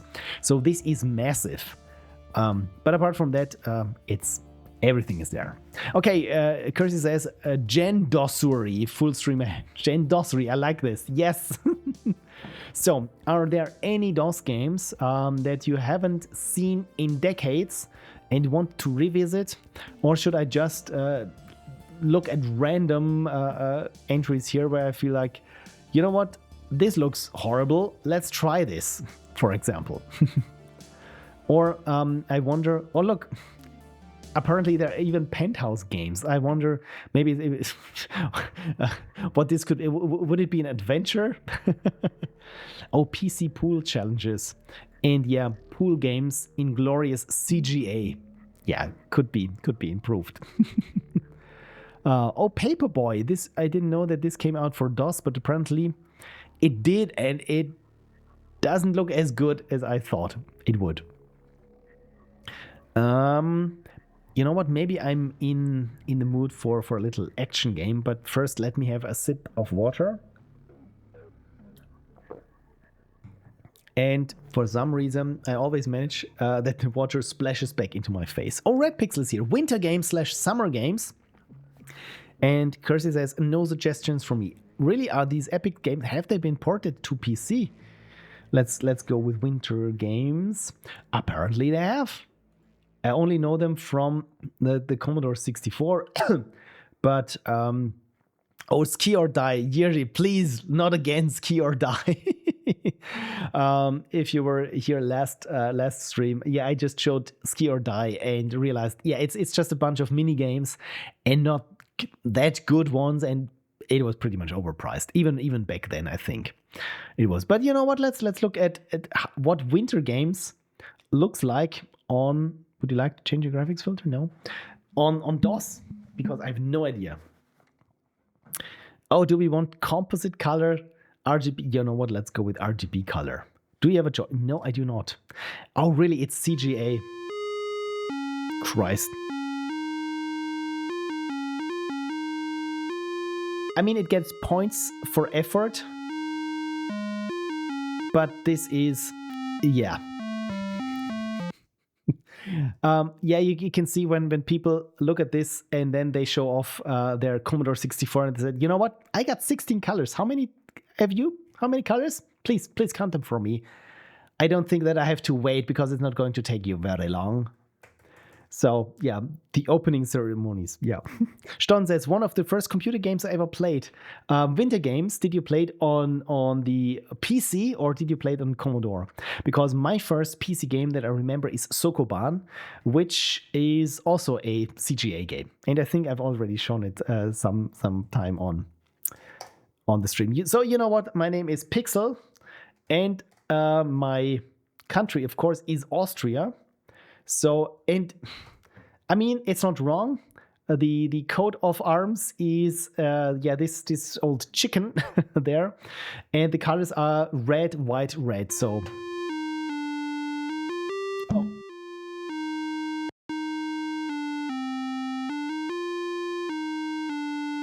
yeah, not all the notes are correct. So player number 2, I just call them Kersey. Kersey, from what country do you stem? Is it Australia? Is it the USSR? Or do you want to go with the capitalist country that is the USA? Red Pixel says, I have played a Winter Games game that is in many games. This is not the game I meant. So in many colors.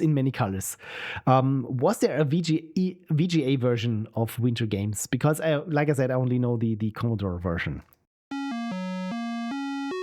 Oh, that's recognizable at least.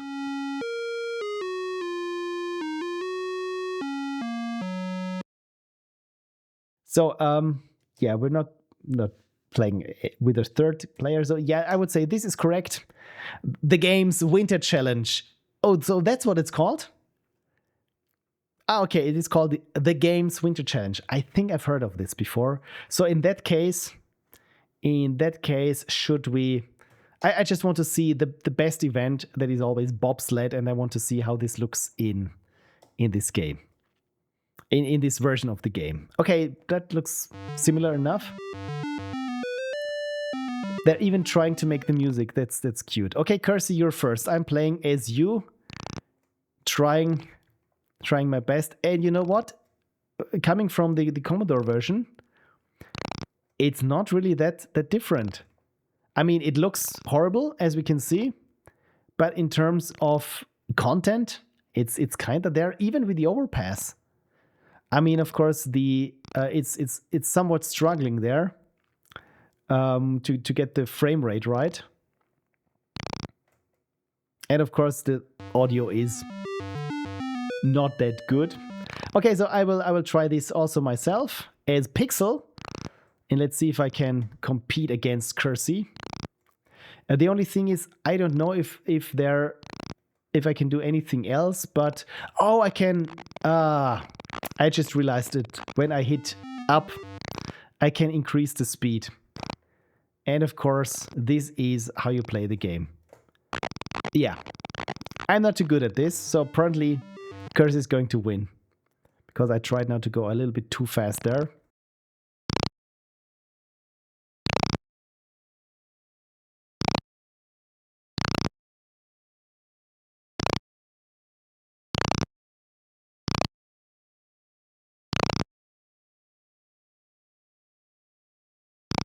Riveting, isn't it? If I manage to beat here the last... Oh, no, probably not. No. So close to the finish. Look at this. Oh, it's Kersey's second. You know what? We all get the picture. So it's the games. Sounds like someone didn't get... There we go. Is it the game's Winter Challenge? Is it this one? Or is it that one? Because I think that one looks more familiar to me from Epix. I will just show you the cover again. Is it that one that you meant? Because again, it feels like they couldn't call it Winter Games anymore. They couldn't call it the Olympics or something. So they just call it generic games with snow. Okay, not the Epix one. So this one. Do we have... Oh, yes. I've played this. I've seen it on a 386, and it was so slow. But it looks so good. Yes, I've seen this. Then let's go for it. Why was it... Do we have here the games from Epix and the games from Accolade? That's weird.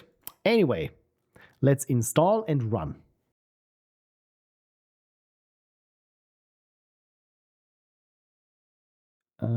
Desktop resolution, full screen. Yes or no? No. Do not change my graphics filters. And here we are with Sound Blaster, of course.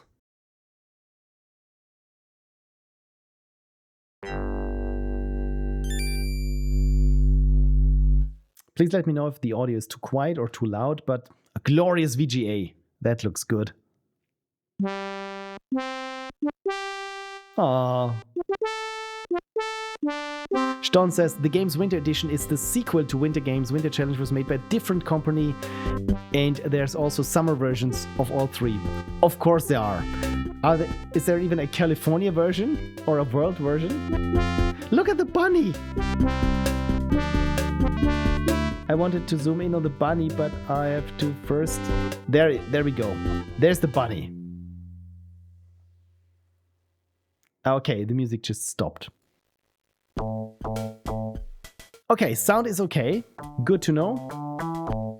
Let's look at the setup first. The game's Winter Challenge. Video mode looks good. Detail is high. Let's go with high detail. Music, Sound Blaster, Sound Blaster. Looks good. Looks good. We got enough memory, so we should be fine. I remember this marbled background here. This looks very neat. This looks very neat. So, which event should we train? Bobsled or ski jump? Red Pixel, please let us know which one would you prefer.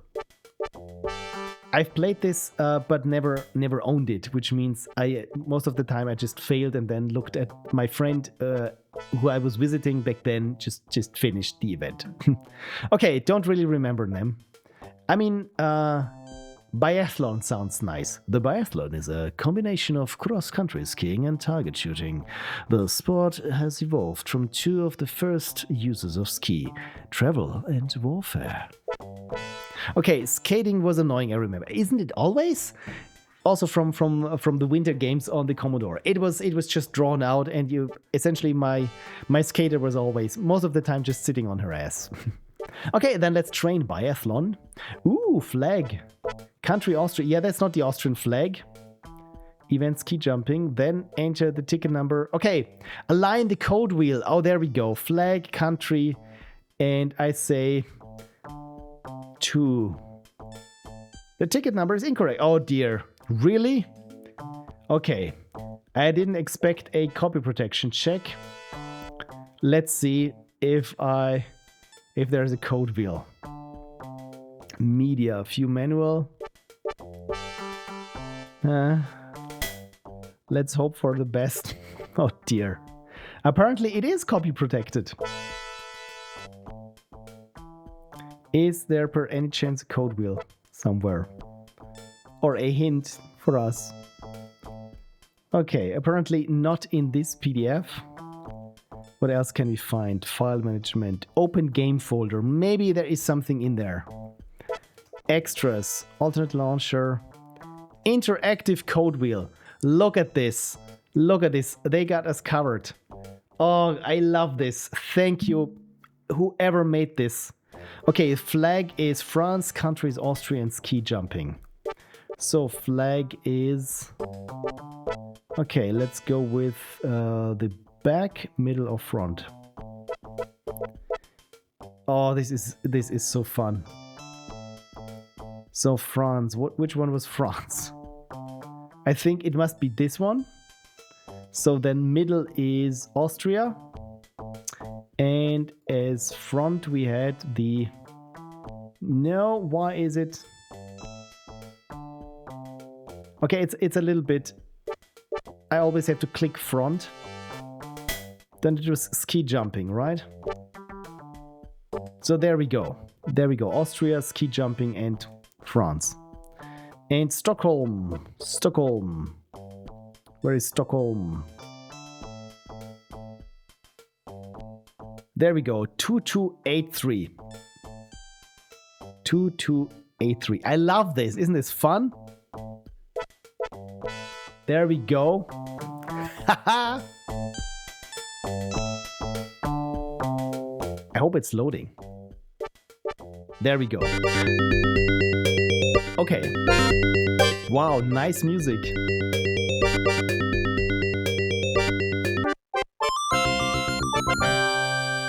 Okay, and now I have to figure out the controls. Oh, it's even in 3D. Look at this. And my energy. Do I have to do this in do I have to hit the up key in intervals or just hold it down for the best result? Okay, you have to bash something. So it's in the good old tradition of winter games. Oh, look, there's even a chairlift. That's kind of neat. So if I just hold down and here with the energy. Okay, apparently this was bad because I'm stuck. I am stuck. Oh, with enter I can. Okay, enter. There we go. Oh dear. Enter did it. So with enter I can speed up. Yeah, this almost looks like sports. Thankfully, it doesn't feel like sports. Okay, I think we're closer to the first target. Do I go automatically there or do I have to hit it? Okay, we're there. We're there. Probably I cannot use the mouse. Oh dear.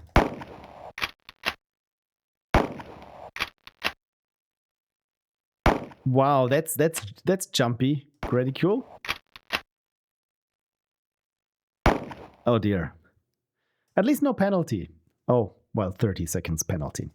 Anyway. It's a shooty game.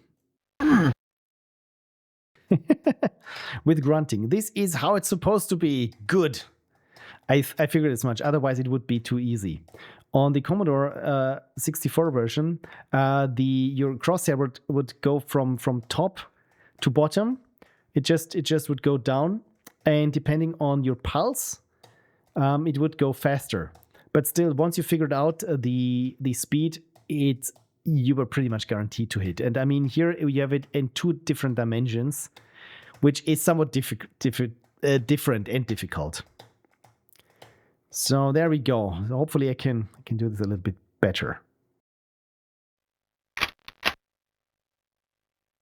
Oh, we're further away, so this is harder. Oh dear.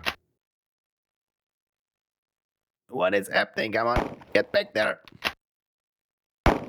Oh, right there. Yeah. Okay, if I hold down the cursor keys and hit enter, it doesn't register if I hold down more than 2. So, yeah, probably not going to get the tournament record. But I really like this simple 3D graphics there. I mean, for what it offers, it kinda looks almost like a game. That's neat. So I'm just hitting up. I'm alternating between hitting up and enter.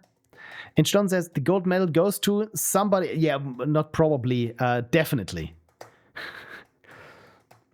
I love this as I can totally see this. I think again from my school friend where I played it, or rather watched him play. This was a staple. Visiting them. Okay, that's a bit easier. He said and then missed.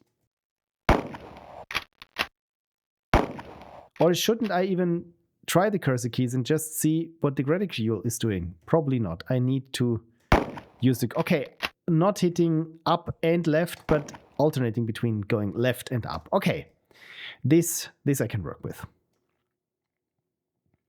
Okay, one more shooting and then we should be home. What I'm a little bit missing there is music.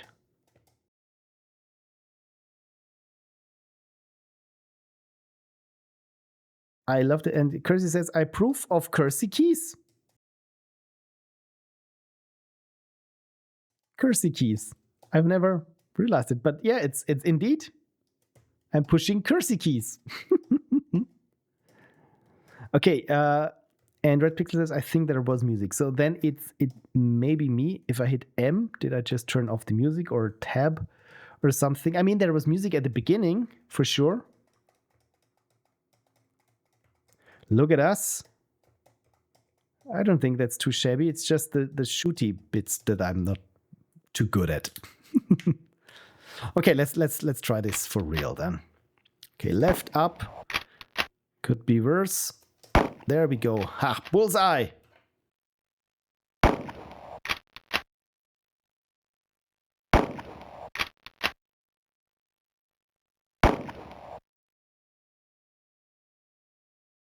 Oh, okay, 15 seconds penalty on that one. It's not too bad. We're just over 1 minute behind already. Probably because I missed so many targets on the other one. But I felt that this kind of competition, this biathlon, also on the Commodore 64, this was really the showcase because it had so much beautiful backgrounds. And I think there even was a skiing game on the Super Nintendo, Val d'Isère or something, for the Olympics, which looked similar with this little 3D light. Oh, I can still steer. There's music. Look at us. Amazing. Should we save the replay? Probably not. Okay, let's try one other thing. I mean, after all, it's winter. I mean, I even went through snow today. So what is that? Oh, speed skating. Oh, this sounds like a button masher. Should we also try here bobsled? This fast-paced sport originated in Switzerland. The combined weight of the bobsled and its two passengers propel it down the mile-long course at speeds reaching 80 miles per hour. It really needs to have some Troy McClure narration to it. Like if there was a CD version of it, then all these things would have be read out every time you click it. It's like, while mankind has used skis for several thousand years, the modern sport of downhill skiing was developed in Austria. Yes! At the turn of the century. But which century? Yeah, as an Austrian, I have, of course, to approve of this. Oh, what is this? This is just luge. The first luging competition was held in Switzerland, so it's either Switzerland or Austria. Yeah, apparently there's a definite Austria mention, and it's not just gratuitous. So what about ski jumping? The goal in the jump is to gain as much speed as possible while skiing down to make a powerful leap from the end of the ramp and to minimize wind resistance before landing. But in what country did it originate? Because in Austria we also have some ski jumpers which have been, I don't know, local heroes. You know what? Let's try ski jumping. I want to see some broken bones today. Already breaking some. Okay. Doesn't look too hard, right? How hard can it? Oh dear, how hard can it be? So just make sure that we're right and jump. Okay.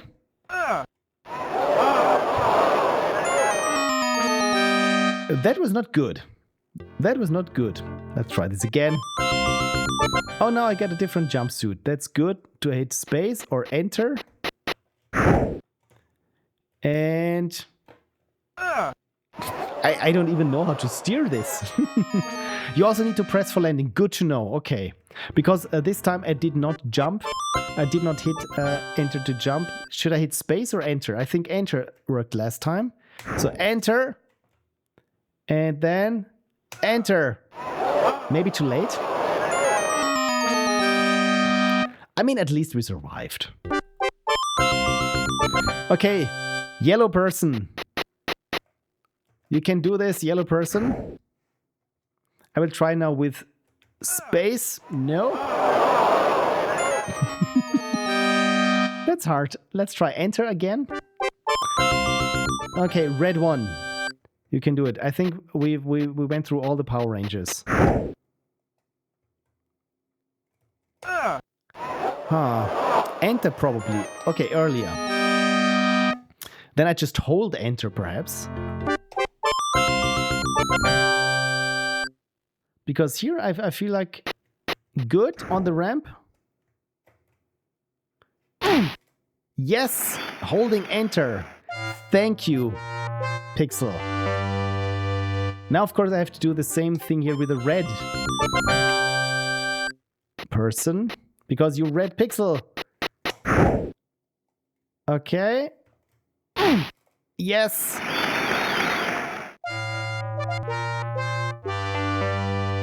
So the tournament record is 84 meters. And I don't really know how I can change this or make this better. So I'm just trying not to, do this. Thank you, Ston, for the for the stars. Okay, I have to sleep, says Red Pixels. Thanks for playing some nostalgia from me. In that case, thank you so much for dropping by, and I'm trying one last jump with this fine fellow here. And look at us, 72 meters. And I say thank you for dropping by, Pixel. I hope you have a wonderful week and Happy New Year. And yeah, thank you for pointing me to this game that I've played before, but don't quite remember having played. And I mean, interactive code wheel. I love eXoDOS. This is amazing. See you later. Yes, see you too. So, Star-Lord. This I've never heard of, but this looks... Is this Dune? Show me some screenshots. Oh dear, this looks... Oh, it's even here in German. Oh dear, and this looks, on one hand, hard to read and also hard to control, probably. Yeah, no thanks. Oh, boxing, look at this. This doesn't look too good here from the quality of the artwork. But maybe, I mean, here in the game, it looks kind of neat. Nice pixel art. Just don't know what was going on with the referee's eyes. I wanted to zoom in, but then it closed it. This game is just called 16. What's that about? Oh, okay, it's more or less a numbers game then. By the way, why did I close the sidebar? Can I get the sidebar back? Tools, images, view, list view, show, hide, button bar, game details. There we go. 1994 pool.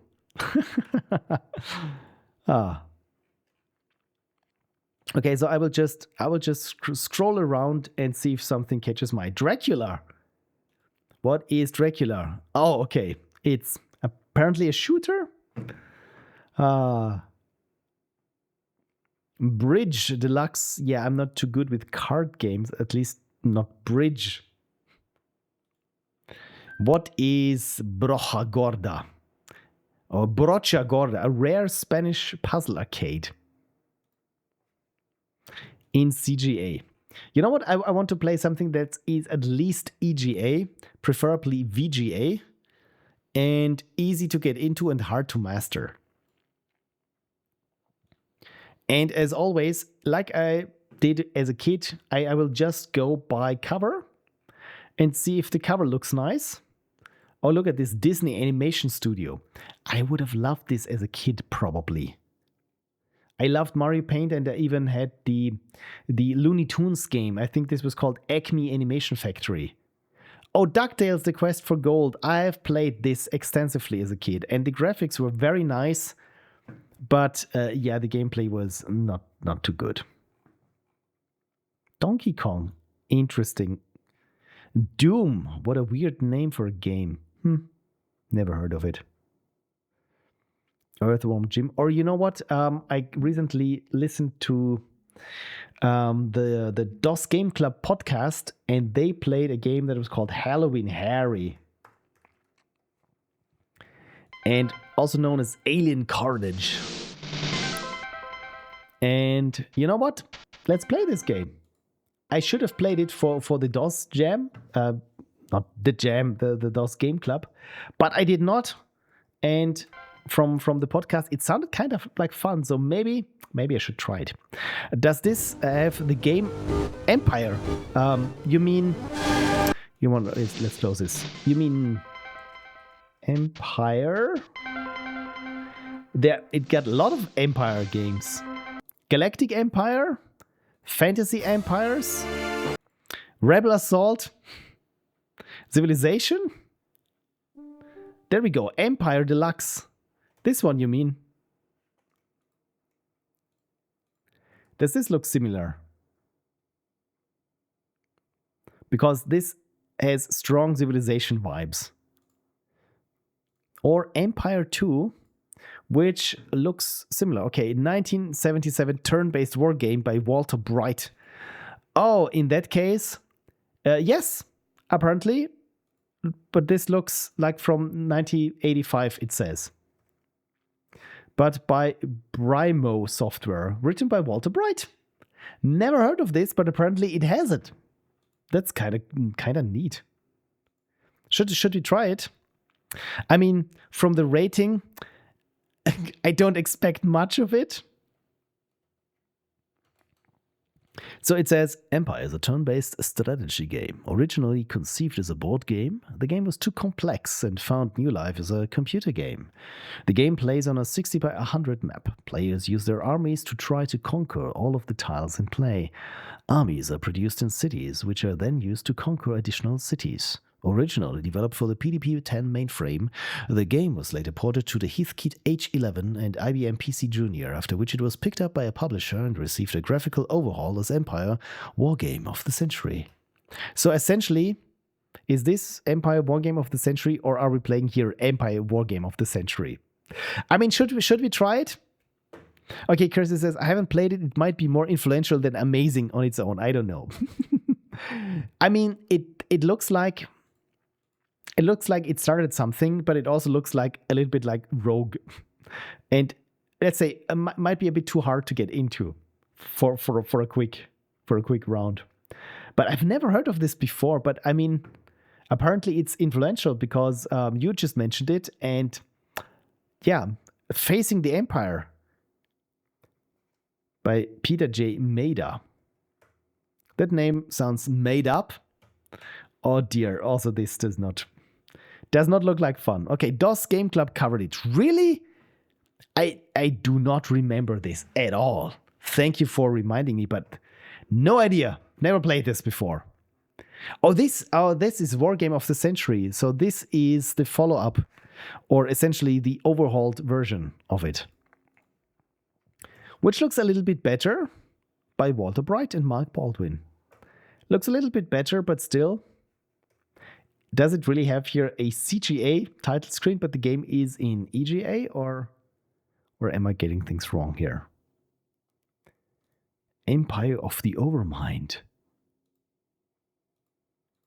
What is this? Oh, you are in a dense forest. You have nothing. Okay, so it's a text adventure. By National Microcomputer Associates in Albany, New York. Or, of course, we can play good old Civilization. And the screenshots are not very telling of the game, actually. Walter Bright went on to create the D programming language I've mentioned before.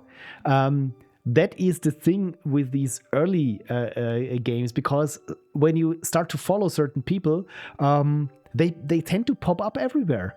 What was the other?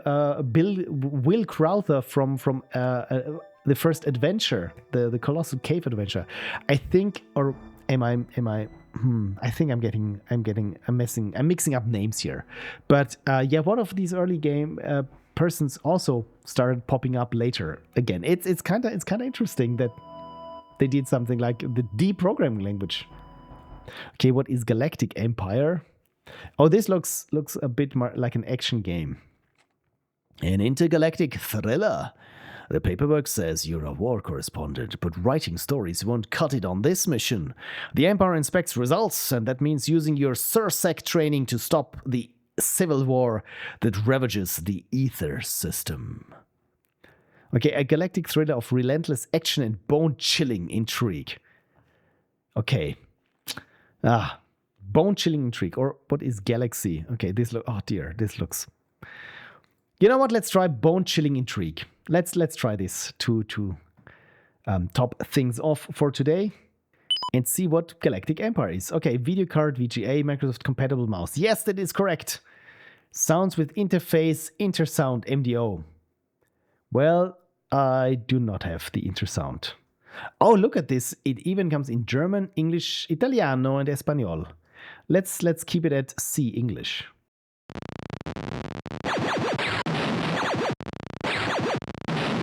Okay, the sounds are PC speaker, but high quality PC speaker. There's even a palette effect going on there.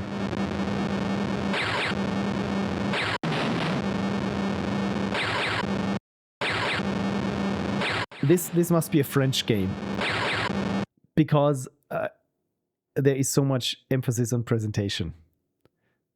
Oh, it's Thomas. Oh, it's developed by Cocktail Vision. Yes, that's a French. That's a French. Programming MDO. Graphics Yannick Chaussee and Cocktail Vision. Okay.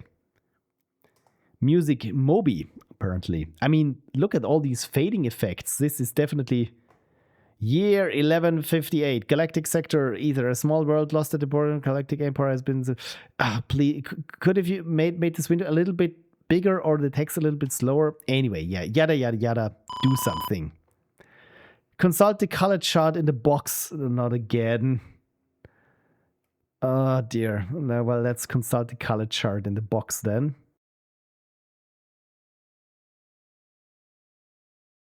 The color chart in the box, there we go.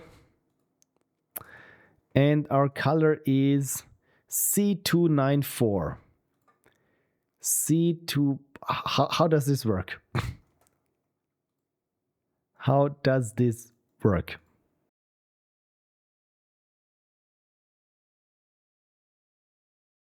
Okay, it's C294 and 294. Okay, so it's pink, white, green, blue. What is pink? Pink, white, green, blue. Okay, I can change here. Schauen Sie auf dem der Software beiliegenden Farbraster nach und tippen Sie die der jeweiligen Farbe zugehörige Zahl ein. My God, this is convoluted. Okay. Okay, 1 is red, 2 is black, yellow. Didn't I just do this? Enter. C294. And 294 is this one. So is this red? No, that's not red. I think that's purple. 8. What was the other one? White, green, blue. 8, white, green, blue. Okay, there we go. Oh, and now it has identified that we're using an adlib card. That's nice. Nice beat, by the way. I make it a bit louder. And I can control this with my mouse. That's also kind of cool. Oh, I used WASD and apparently this was bad. Okay, good thing I can go back. Okay, I can, when I look up and down, so I can do this with my cursor keys.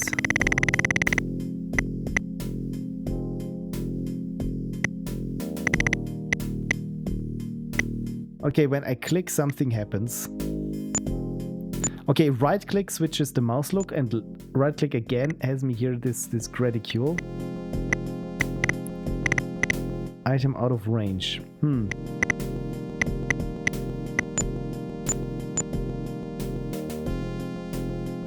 Oh, okay, when I hold down the mouse button, I move.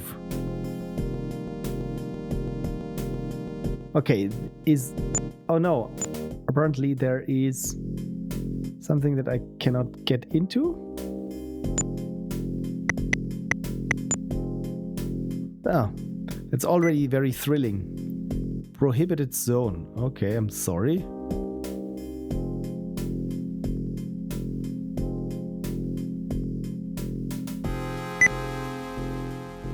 Well, then let's go into the prohibited zone.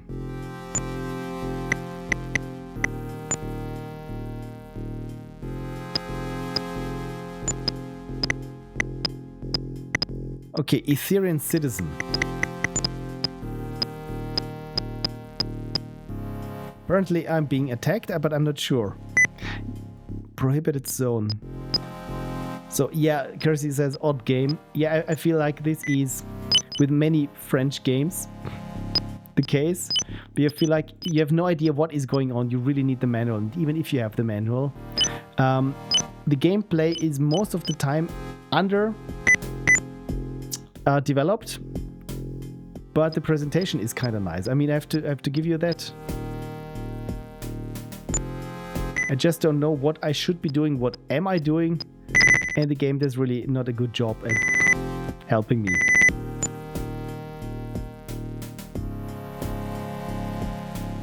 So it feels like I cannot really move there. Okay, so red is the prohibited zone. I picked up something. And it looks like maybe I died just now. You are dead. Okay, apparently. Okay, new.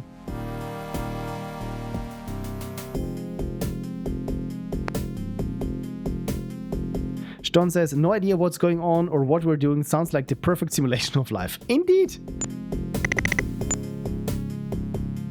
Okay, so maybe the game wants me to go there where the green arrow is pointing me towards. Oh yeah, there we go. Welcome to Ether. There we go. Please go through customs. What is customs? Where is customs? Is this customs?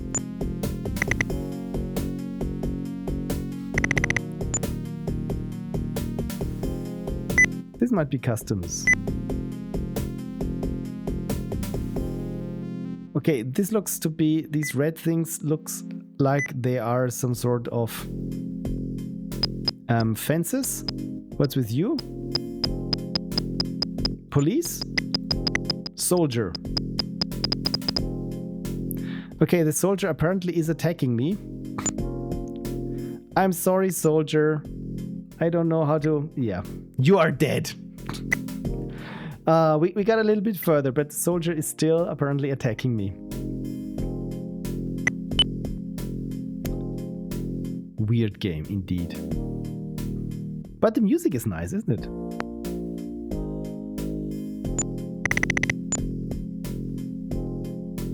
So again, let's try to follow this here. Welcome to Ether. Please go to customs. Is this customs? I cannot go through here.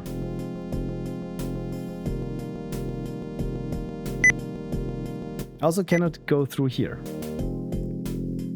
What's it with you? Card holders only. Are we a card holder? No, we're not a card holder, apparently. Isn't this the thrilling thing that we've been promised? Why can't I go there?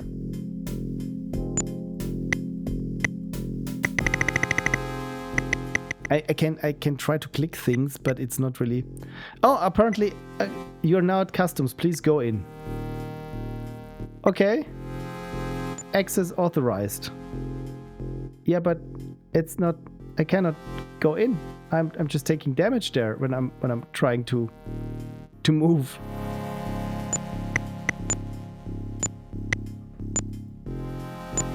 What's it with you there?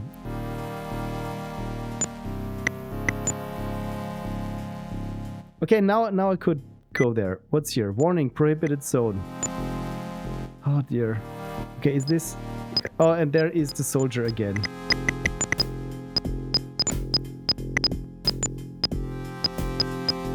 Is this where I should be going into?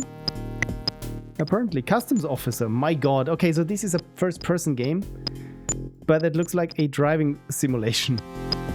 So apparently I went one step into the prohibited zone and now I'm being pummeled to death. Yeah, that's not a very good game so far. Maybe it will pick up, but the most interesting part there was the color code thing. Anyway, this was Galactic Empire. Woo! I just want to play something that is a little bit of fun.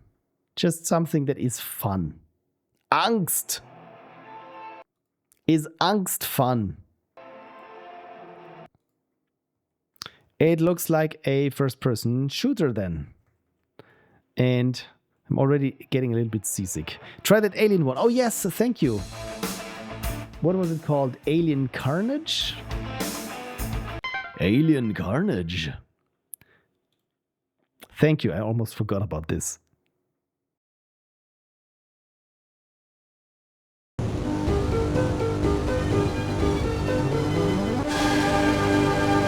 Where do you want to go today? No, that was Microsoft. Or Microslop, as they are called. Sub-Zero Software. Nice logo. That like to fade out and in and then in again. Space Station Liberty. High above Earth, 2030 AD. Oh, thank you, Kirsty. I came as fast as I could, Diane. What's up? 3 days ago, an alien ship entered Earth's orbit. Nice animations. And tracking music. It landed in New York City, attaching itself to the Big Corp skyscraper. Big Corp, don't we all know Big Corp? We don't know where the alien came from, but we do know that they're turning innocent people into mindless zombies. Lip sync also.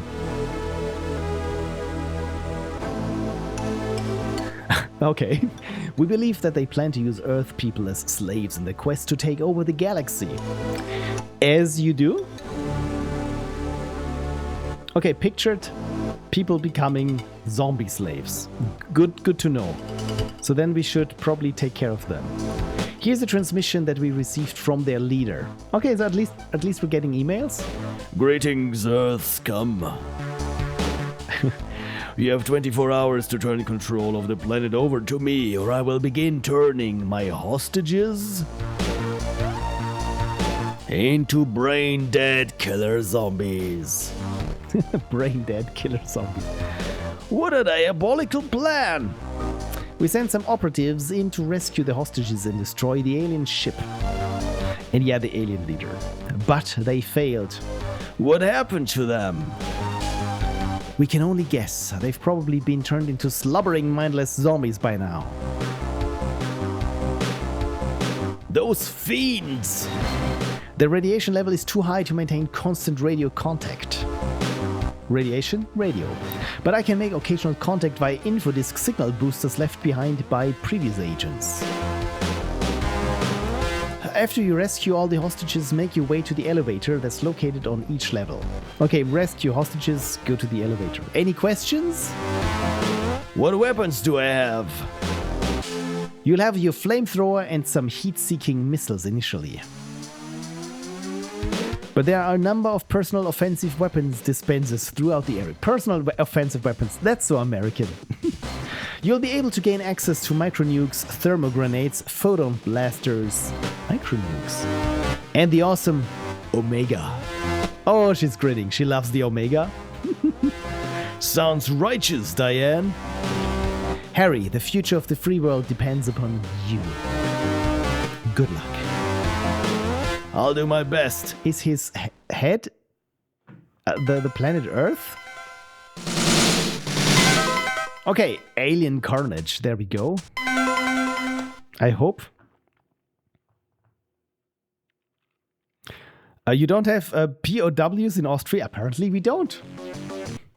Okay, the game options. Sound blaster, PC speaker, music, calibrate or keyboard configure. Press key for left, right, up, down, fire, space. Oh, that's space is already. I'm sorry.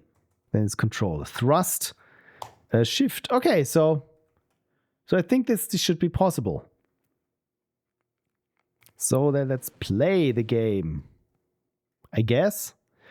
You know what? Let's easier monsters, cheaper weapons. So mission 1. Which one do we want to see? Do we want to see the sewers, the factory, the alien ship, or the office block? Okay, yeah, the office. I mean, we cannot take the alien ship, of course. So I think a factory sounds the most interesting, or the office block. I mean, I like that the designers chose to have different fonts for the word mission. You know what? Let's go with the factory then. Okay, this is why the space was used for. Back at the start. You know what? From the information is where's the... Yeah, whatever. I want to play now. Okay, F2 is safe.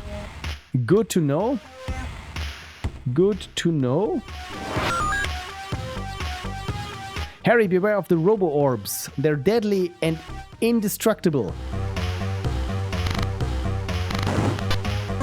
Okay, so apparently with the zombies, we do not try to rescue them. Okay, and this is my jetpack. And I get points. Yeah, the jetpack is... I need to get used to it. Okay, 10 credits. And how many do I have? 2. No, 15. Okay, I cannot... Oh yes, I could get there.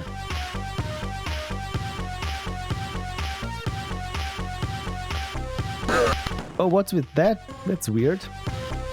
It's weird because on one hand it feels super fast. Oh, those are the indestructible balls, I think. On one hand it feels super fast and responsive, while at the same time kind of sluggish. It's weird. Okay, I cannot do anything against these.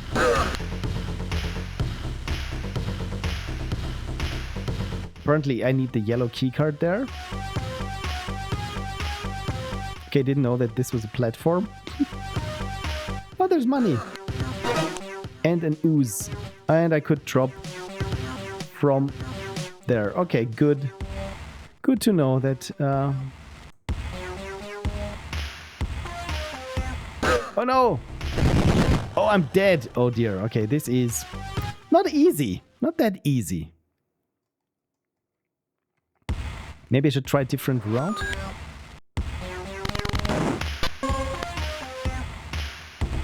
Okay, I cannot get through there.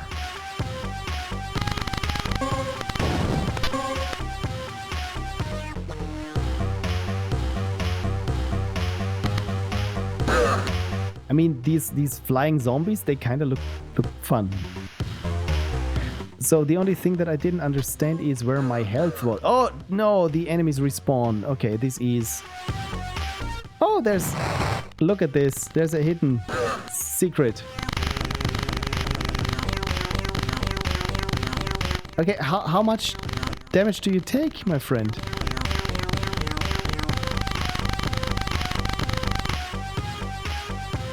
Oh no, the indestructible orbs.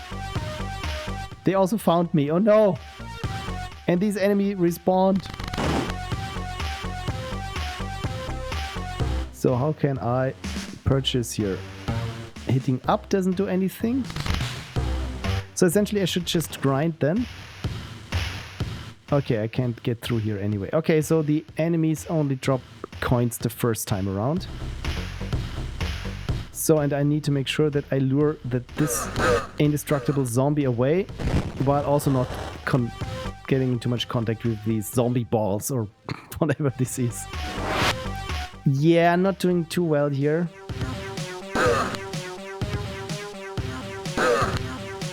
Okay, so apparently I just passed through this enemy. This is much easier. Okay, there's a lever that does something.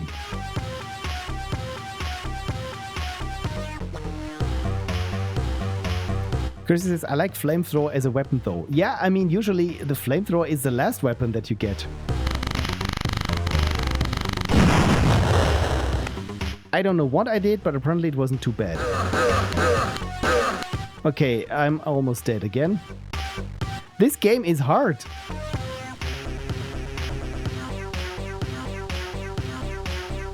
And I think I was playing it there on easy, right? Oh dear. Okay, it took more hits than anticipated. Yeah, it's not that much fun, I have to say.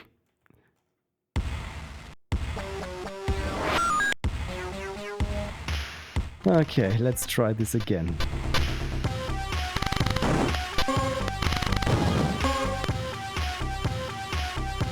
I go into this direction. Is this better or worse? I mean, at least there is money if I can get to it.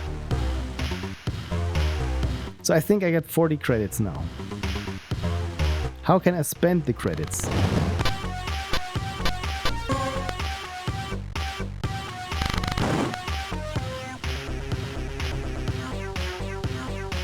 because if I go space, no, shift. Interesting, you picked easy mode, right? I think I did. Yeah, I picked easy mode. Huh.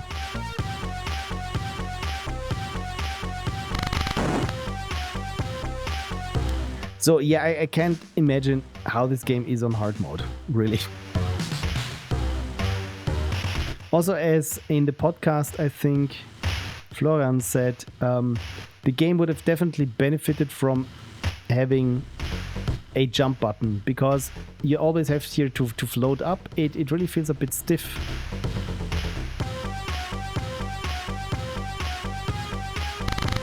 And also the indestructible alien balls, they aren't... I mean, they really quickly take you out. I'm almost at half of my health.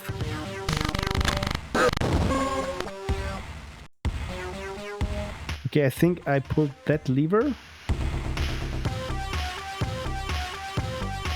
I mean, on a technical side, for DOS, that's not bad. Okay, I hit up, apparently, and then also hit something else.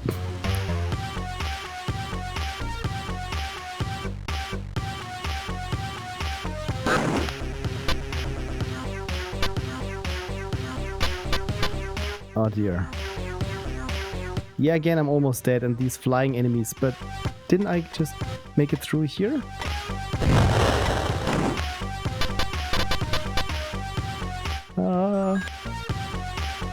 Your fuel is running out here. Yeah, thank you.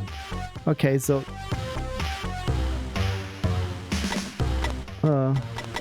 Alright, those are indestructible. I forgot. So I'm getting slightly better, but still don't think that I fully understand how this game works.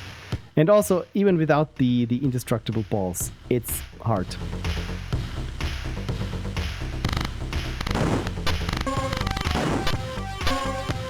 Okay, now I can pass through here. There are alien power generators ahead.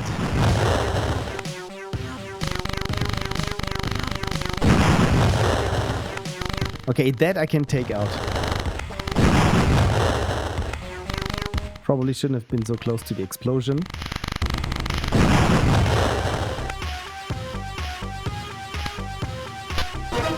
Oh, I got food. Oh, I got my health back. That's so nice. Thank you, game, for giving me my health back. How'd I get up there? Ah, okay, so those barrels are explosive barrels. Good to know.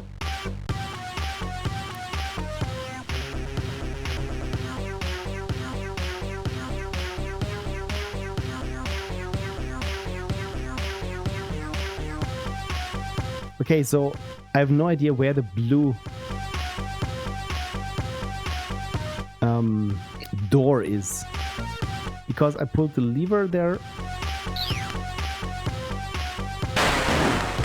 Oh, missiles. Oh, okay, the missiles are fun. Can I pass through here? No, not yet. Oh no.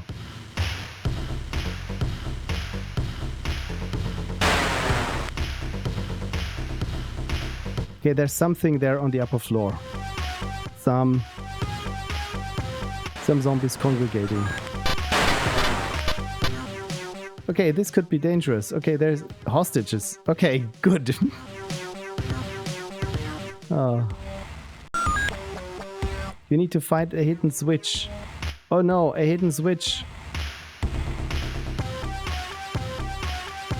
Where is this zombie thing here?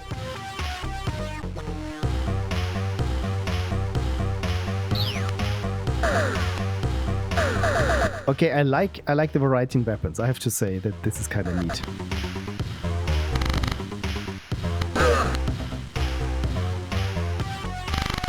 But this flying thing here is really getting on my nerves. Oh, there is the blue switch. There we go.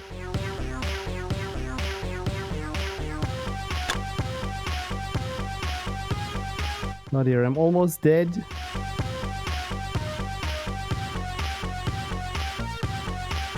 And everything is trying to kill me and I cannot... Oh no, I'm out of ammo. Oh dear.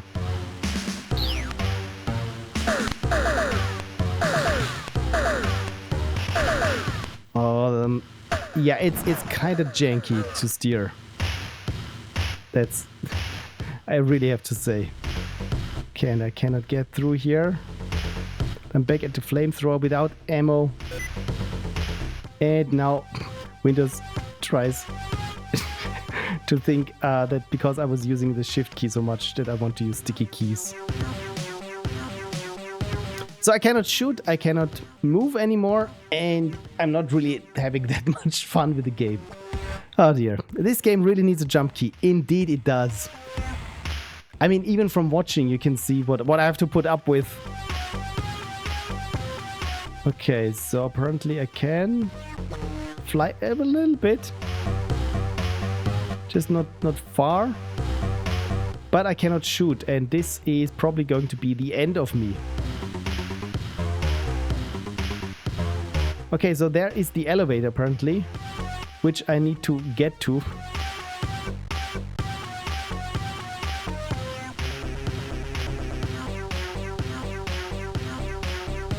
Okay, apparently I can still fly, but the ammo is out. So can I buy something? Yes, I have now flamethrower ammo. Okay, maybe I can... Oh no, it's the invincible guy. Good. Yeah, that's that. My god, this is hard. This is hard. Ah, dear. Yeah, thank you, game. I'm not... I don't think that I will continue. Save, select... No, I don't want to save. So apparently, yeah, this was the game on easy. Wow. And now just for comparison, let's play Duke Nukem 2. Because, I mean, it's also an apogee game. And I have an inkling that it might be a little bit better to control. Or my memory of it is just completely wrong and it's just as atrocious.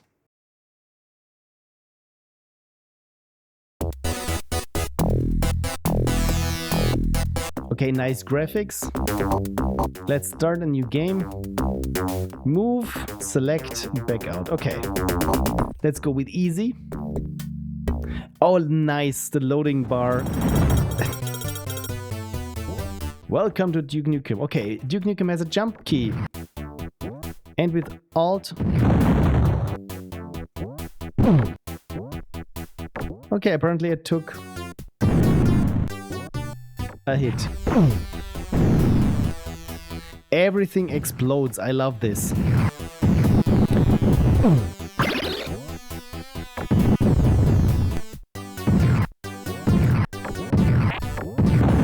But then again, I mean, the scrolling is anything but smooth.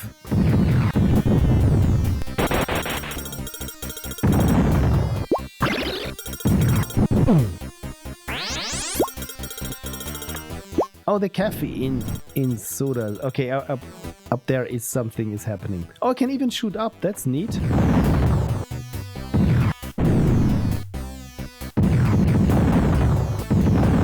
It's interesting, or at least funny to see that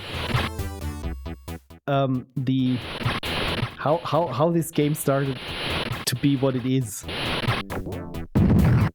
Because it's so crude, but it definitely has the same, let's say, appearance or the same vibe as the Duke Nukem 3D game in terms of the music and just the amount of shoot. That was cool. Rapid fire is disabling.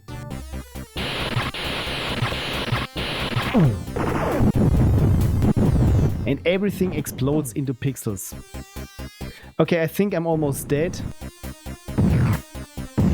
Because I tried to get hit by everything.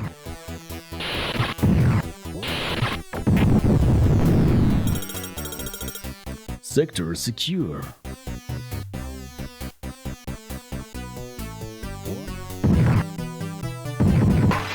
Again, that's easy, but I'm playing it.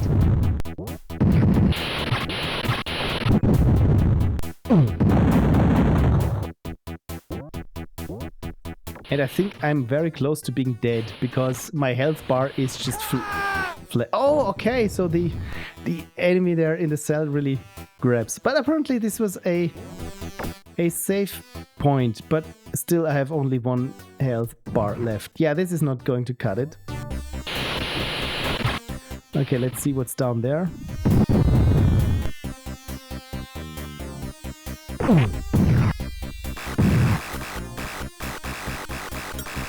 Access denied.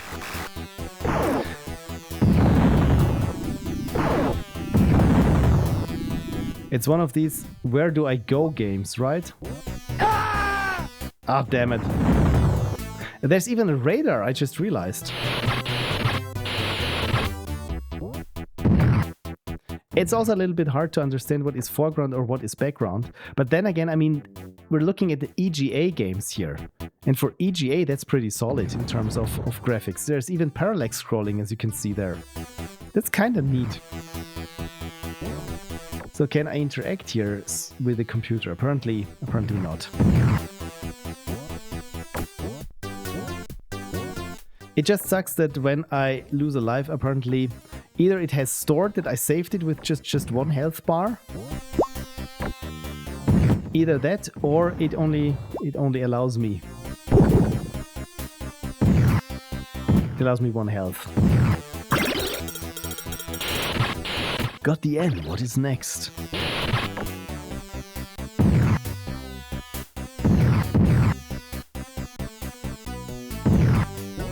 Okay, so at least it remembered where I had been before.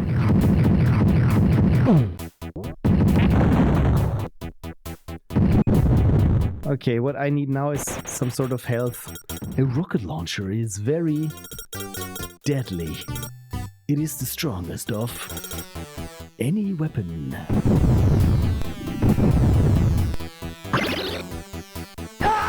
Oh no, this was a bomb. Oh dear. So the good thing is it still allows me to collect the letters of Duke Nukem. So maybe when I collect all the Duke Nukem letters, it will spell something. But again, I feel like the game, despite its choppy scrolling,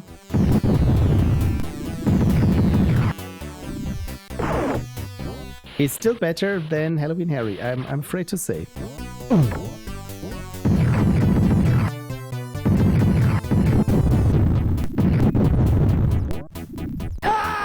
Oh, damn it!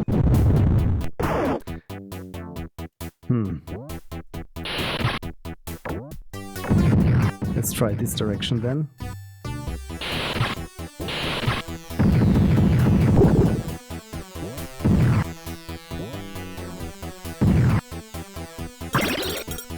Got the U. Okay, so I am apparently trying to spell Nukem, right?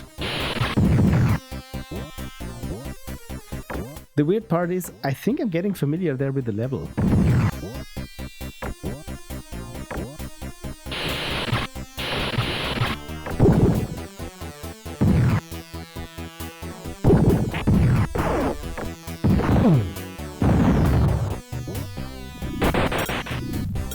This weapon can shoot through anything. Oh, nice. Okay, that's a pretty nice weapon. Is there maybe health for me? Yes, apparently there was health, and there is the K of Nukem. Okay, can I now pass through here? Oh no!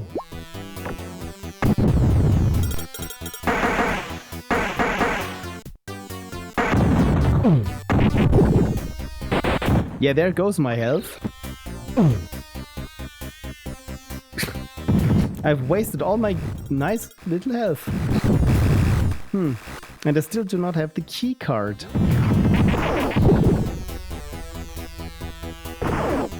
I don't know where to get it from.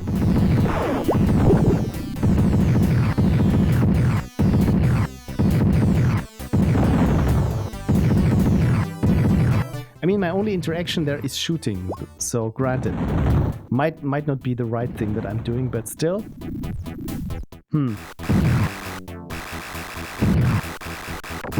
Or maybe I do not even need to go there.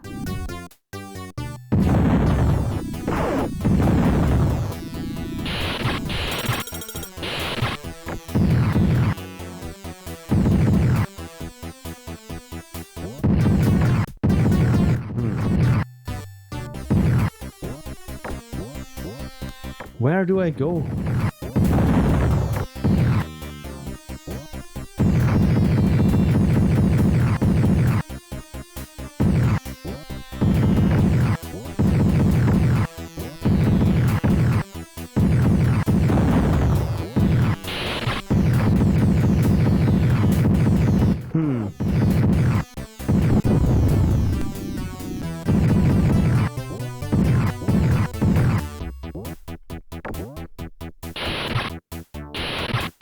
Feels like I've been everywhere where I need to go, but maybe not.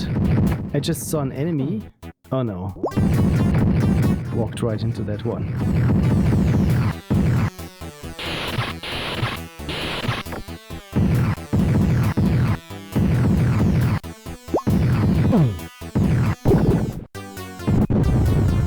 Yeah, here I haven't been.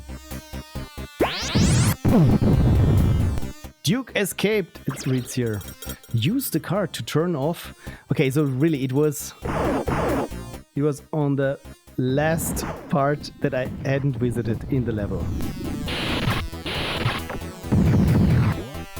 Okay, at least now we know where to go, I hope.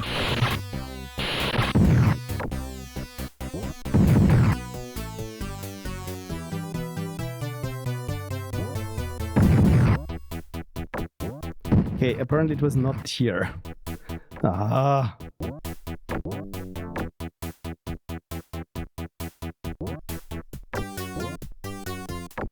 Seriously, game. Oh no! Ah. Okay, at least I got another try. And now I'm much closer to where I actually need to be going. And the good thing is the enemies also stay dead. Look at this, access granted.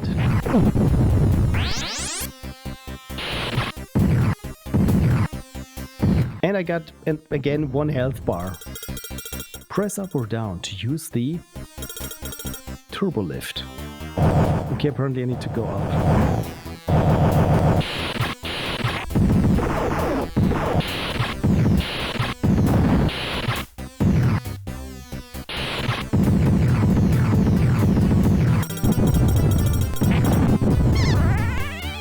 Okay, 100,000 points I got to for spelling Nukem.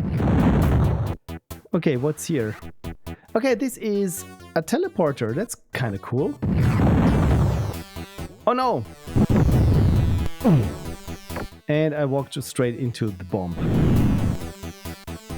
But look at this. It reminds me a little bit of the Doom background in one of the levels. But again, we're talking about EGA colors here. Pretty sweet.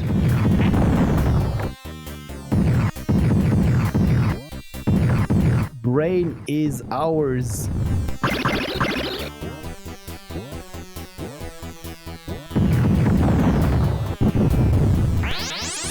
Oh, good health. Nice, okay. Points, we got points. This is exactly what we are here for.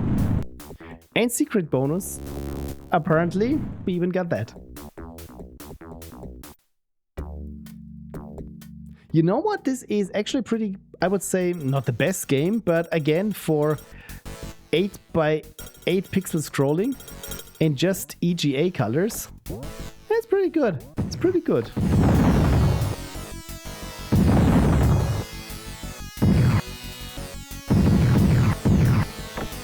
I mean, look at the water there. That's not bad.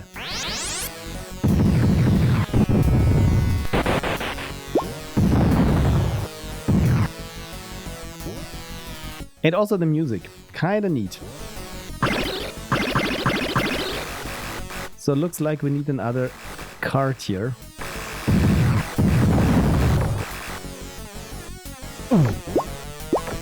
Oh no, I got a face hugger on me. What can I do? I don't know what to do. Should I go into the water? No, now there's two. Oh no. Okay, just alternate between left and right very quickly.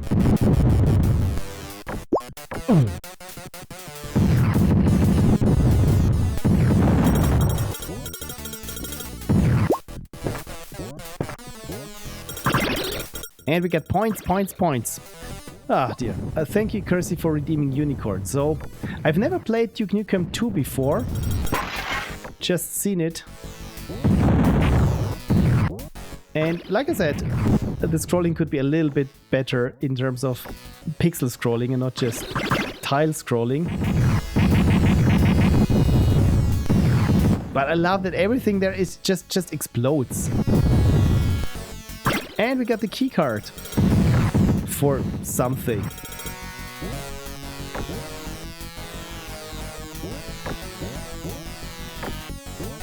Yeah, I think I just want to see where the key card leads us. This item will give you 1 unit of health. Oh, I didn't know that I could grapple there. Look at that. That's kind of neat.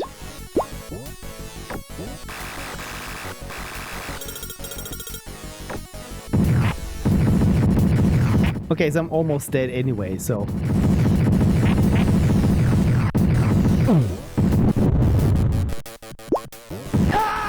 Oh no, a face hugger. Of course a face hugger. Yes, I'm sure I want to quit. Thank you. So you can see ahead of you. Okay, Duke could be less directly in the middle of the screen. Yeah, that's the thing. But the cool thing is when you kneel down or when you aim up, actually, I bumped the microphone, but the screen actually shifts. So yeah, the sprite is a little bit too big or the screen is a little bit too small. That is true. That is true. Okay, Pixel Prophecy. There we go. Oh, look at us! I'm on the top of the high score list. Who would have thought that I'm above 0 points? I mean, sometimes I'm in the negative points. You know how I play, so kind of nice. I wonder who made the music. Was it Bobby Prince again or Lee Jackson? Music. Robert Prince. Okay, good old Bobby Prince then. Creative stuff, Tom Hall. Story by Scott Miller. Neat. I love it when these small games are just the old games are just small and made by a bunch of people. Yeah, like I said, I mean, judging from the it's just 16 colors, right? But they look kind of neat. Cool. Okay, so I will finish my glass of water. It's now my bedtime almost. Maybe I will still do some administrative stuff because now I'm fully in the zone of doing printouts and filing them. But the unicorns will keep me company and maybe eat the occasional invoice, and then I have to hunt for it again. Anyway, thank you everyone. Welcome to 2026. I'm looking forward to doing more nerdy stuff. Again, producing videos, because we all know that I have so many in production and I really want to keep pushing that some are out there. I mean, because I'm shooting film, not something else, and producing stuff. So hopefully at some point I really want to get something out on YouTube. I always say this, but I really mean to. So once all these administrative things are done and my past year has been back up, then I can plow full steam ahead. Do you plow full steam ahead? So I'm mixing metaphors here. It is getting late, but yeah, I'm very motivated for the year. That's what I wanted to say. Ston, Lies, thanks for the stream. Yeah, you're very welcome. Hope it was somewhat interesting and maybe you saw some old DOS games that you haven't seen before, or maybe you have seen before but haven't seen them being played this badly. Nice first stream of 2026. You're so kind. Thank you everyone for being here. And yeah, I hope I see you around again. Like I said, the next stream is going to be on Sunday, not tomorrow, but in 8 days from now. Same bad time, same bad channel until then. Yeah, hope that 2026 isn't as bad as 2025, and we hope that it wouldn't be as bad as 2024 and 23 and 21, and then there was COVID, and let's let this year be as good as 2019. Let's all wish for that. Anyway, thank you everyone. Have a wonderful week, and yeah, catch you later. See you. Bye bye.